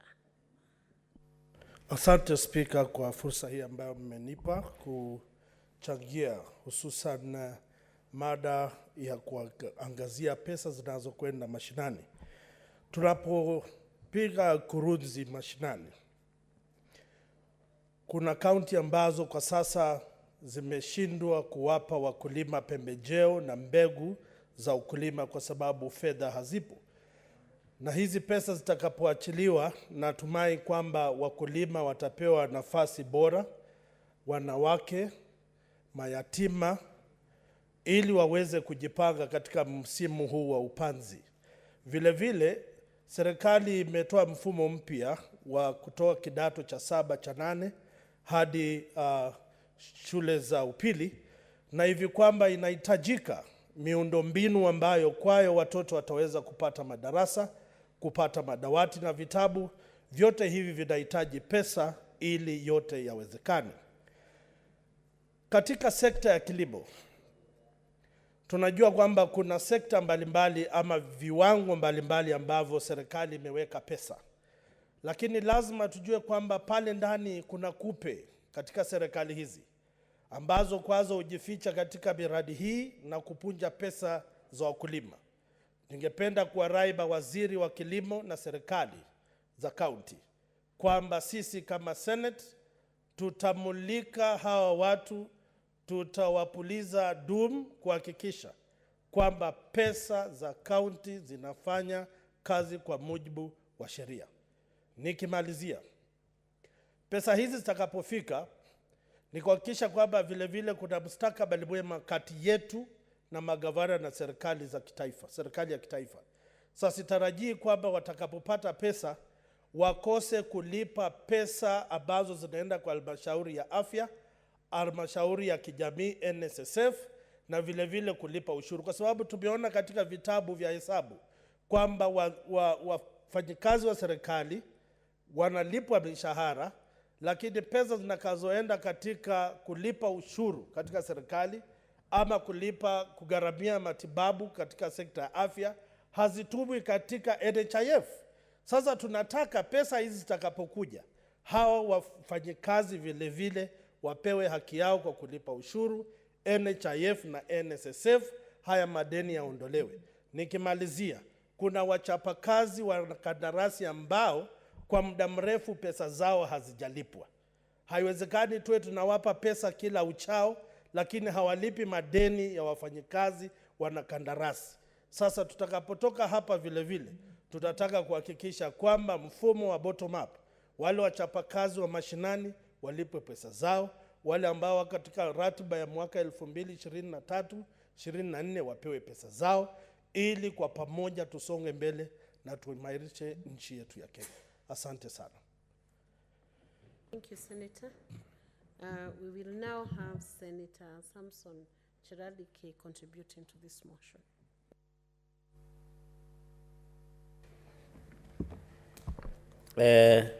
Thank you, Madam Speaker, for this opportunity. I want to thank the committee for the good job that they have done, that is in line with the provisions of Chapter 12, where this motion has originated from, Madam Speaker. And also to thank the new senator from Bungoma. I didn't know the people from Bungoma speak fluent and good Kiswahili. So maybe, Madam Speaker, in future, you should be challenged to also be doing proceedings through Kiswahili, because we have translated our standing orders in Kiswahili, and I know our secretariat have been very efficient in terms of ensuring. Madam Speaker, 2 points, opening remarks is that this issue of disbursement, you know, Madam Speaker, I sit in Public Accounts Committee, and the biggest elephant in the room when you look at the Audit General and audit queries, financial statements of the counties, financial reporting, is because there is delayed disbursement from the National Treasury. I remember, Madam Speaker, at some point we wanted to sanction the former CS of Treasury, because most of the time, and I think the current Treasury should be watching this, and most of the time they like violating Article 219. That says a county share of revenue shall be raised by the national government, shall be transferred to the county without undue delay and without deduction, except when the transfer has been stopped under Article 2225. And there is a process on how you can stop those allocation of funds, Madam Speaker. So most of the counties, you know, it's hard for us to do our oversight job. You call a governor, Madam Speaker. You ask, for example, Muranga Governor, our good brother, Senator Irungu Kangata, who was our whip and my good friend.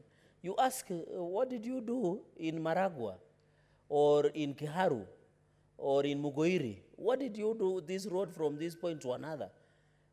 Madam Speaker, it is sad when you ask them about budget performance and control. They are not able to observe maybe 2 billion, 1 billion in development, especially on development budget. It is because of violation of Article 219, where the National Treasury is not keen on following the provision of the Constitution, Madam Speaker. And therefore, even as we pass this, the National Treasury and the government agencies must work to ensure that the money is disbursed as appropriated, Madam Speaker. And even, I think county assemblies also should work very hard, because even the law provides that they should pass those budget estimates and others within the county assemblies, especially Article 224 on county appropriation bills. They should pass and ensure. I know, Madam Speaker, most county assemblies now, when they are passing county budgets, they don't have a problem, because most of them, Madam Speaker, before, especially in the third Senate and the first and second Senate, there was a big challenge. Not the first, I can see we are they were not the 60s, but from 2013, is that most of the budgets were being returned by control of budget, were being rejected.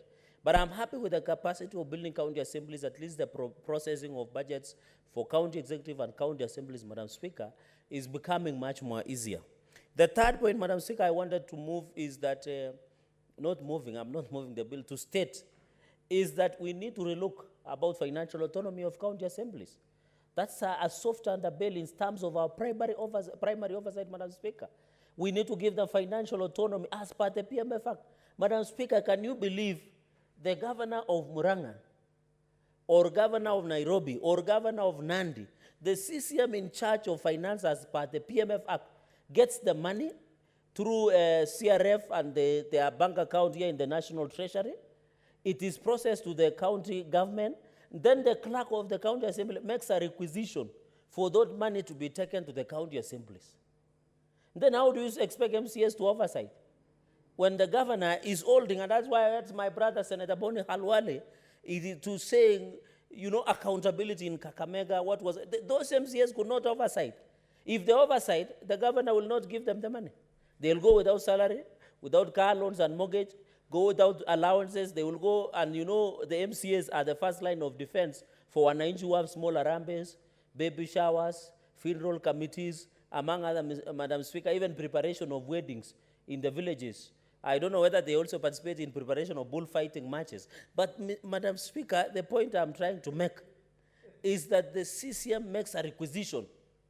And therefore, as a Senate, we must be ready to give financial autonomy to our county assemblies. So that, you know, and governors are mischievous. They can ask wananchi, MCAs wanted me to give them salary and allowance, and there is no medicine. Do you want me to buy medicine or to give MCAs money? Wananchi will become say, buy medicine. What happens if a governor is summoned to appear or invited to appear before county assembly?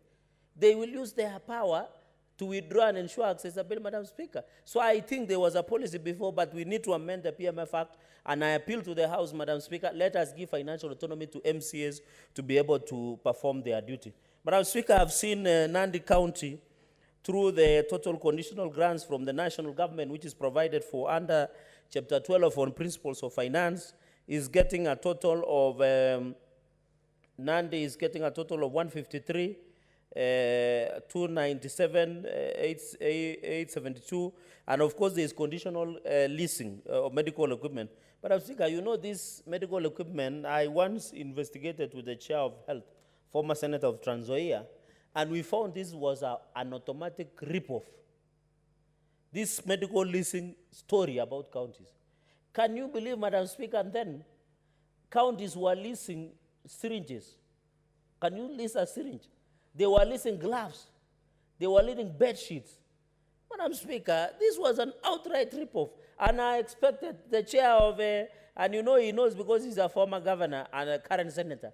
I know now he's comfortable if I've told him former governor. I remember last time when I tried saying they are former governors, I was given a thorough engagement in the House. He's the former governor, Governor Senator Roba. This knows that was outright rip-off, so I expected him to demand and not to fear. Because I'm a Christian, I don't know whether it is in Quran also. They say, fear not. They should tell of, during budget, that we no longer want something called medical equipment supplies. Let the counties be given money for need assessment basis. If they want to buy kidney transplant machine, they can buy. If they want to buy any other machine, but not to lease syringes and gloves.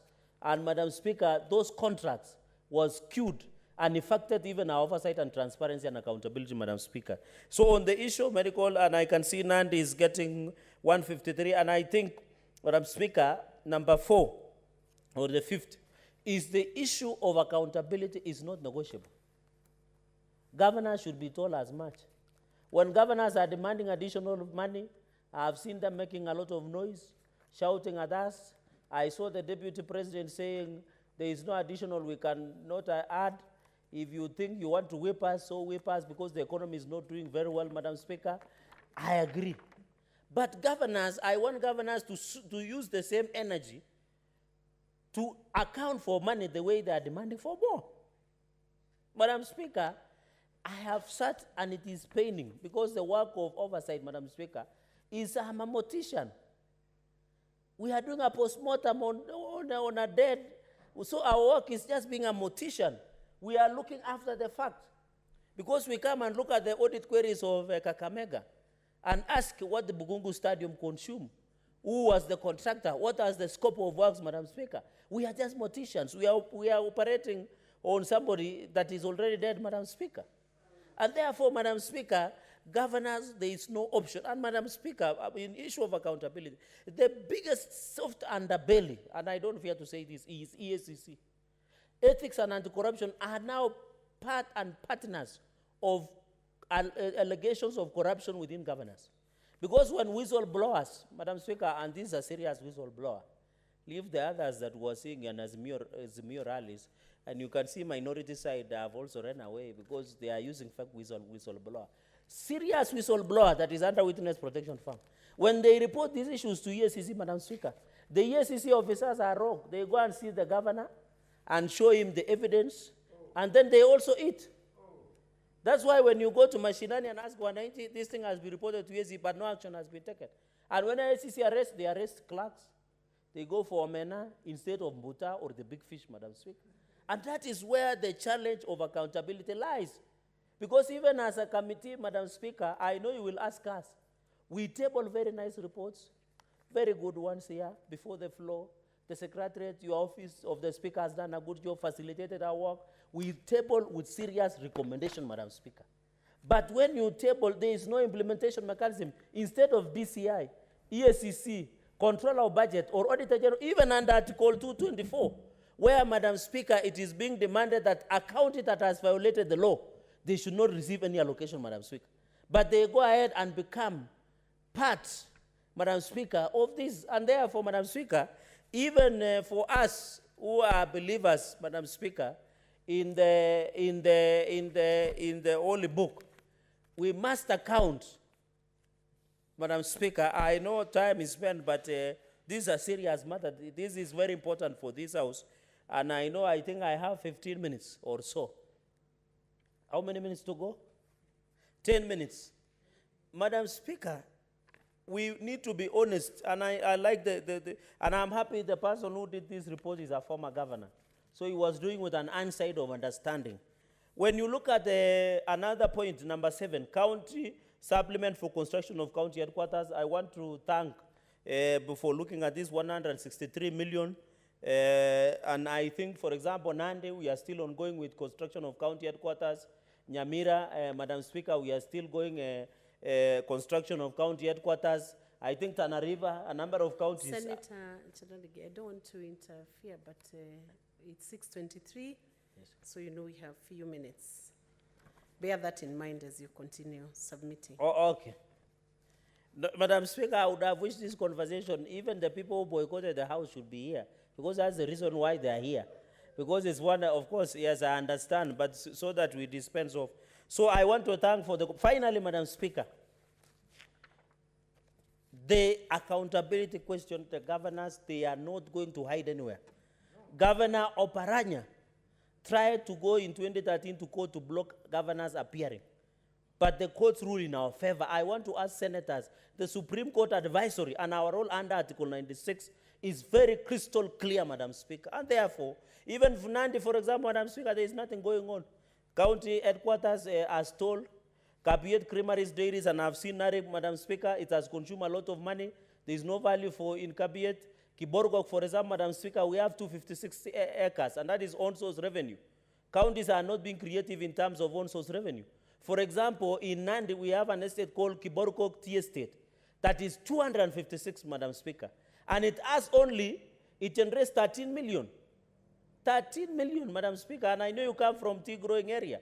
How can you tell me 256 acres generates only 13 million per year, Madam Speaker? And those are corruption that we must fight and ensure that every penny that is taken, Madam Speaker, to the county must be accounted for, and those projects. In fact, in Nandi, for example, Madam Speaker, 300 and something projects have stalled, and yet money has been consumed up to 300 million Kenya shillings, Madam Speaker. So governors, the way they are excited getting this allocation, they must also be excited and smiling when they come for accounting before the Senate of the Republic of Kenya. In the interest of time, Madam Speaker, so that we can dispense and send money in good time, Madam Speaker, I beg to support and thank the committee for the job well done. Thank you very much. Thank you very much, Senator Chiralege. I will now call upon, there are no more requests for contribution. I'll call the mover of the motion to respond, to reply.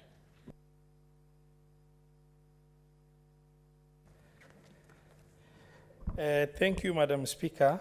I would like to take this opportunity to first and foremost extend my gratitude to the senators for the contribution they have given to this motion.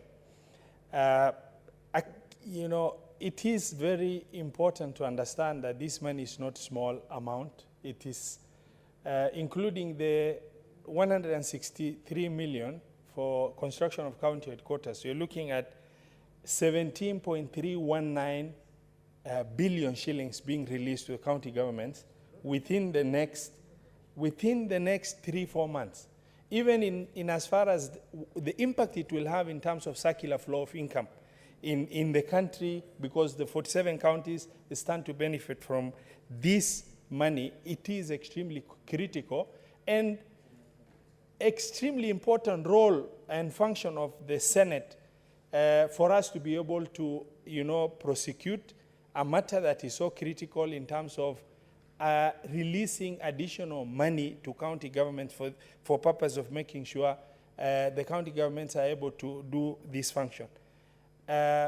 I know we've had a bit of controversial issue that may have led to a number of our senators walking out. But to be very frank, Madam Speaker, this is a very, very critical, function of a senator to understand that releasing additional funds to their counties needed, something that they needed to look at the order paper and say, this one we must execute because time is running out, and be able to think beyond the issue of maybe political party and such other issues. It's very painful because as a senator who has served as a governor for 2 terms, getting this money released very fast should be the interest of every senator in making sure the funds get to these counties. And this money is a lot, as it is. I want to appreciate the senators that have really taken the time to respond and give their input, and we've taken note. And I in the interest of time, beg to reply and request in line with the standing order number 66.3. Madam Speaker, I would like to request you to defer the putting of the question to a later date. And with that, I beg to reply. Thank you very much. No, but this concerns counties, so it must go to division. Very good, your chairman. Now, to one after this, you are loyal troops. Now, not for that. Your loyal troops are still in the house. You will need delegation. Yeah, it concerns counties. Yeah, and you need delegations. Yeah. So to adjourn member, to defer to education. How many divisions can we do tomorrow?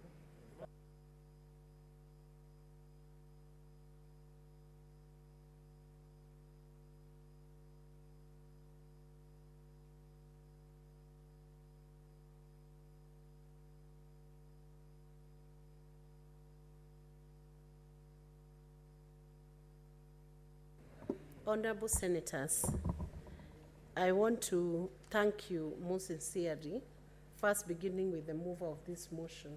Very important motion has been moved in Senate today on matters that are affecting the county, especially the budgets and the budget allocations. And Honorable Senators, it is now close to 6:30. And this motion is very important, and I will request that the same be listed in the order paper tomorrow. I would request that this matter be listed in the order paper for division to be called tomorrow, during tomorrow's session. And I believe now it is almost 6:30, and we will rise.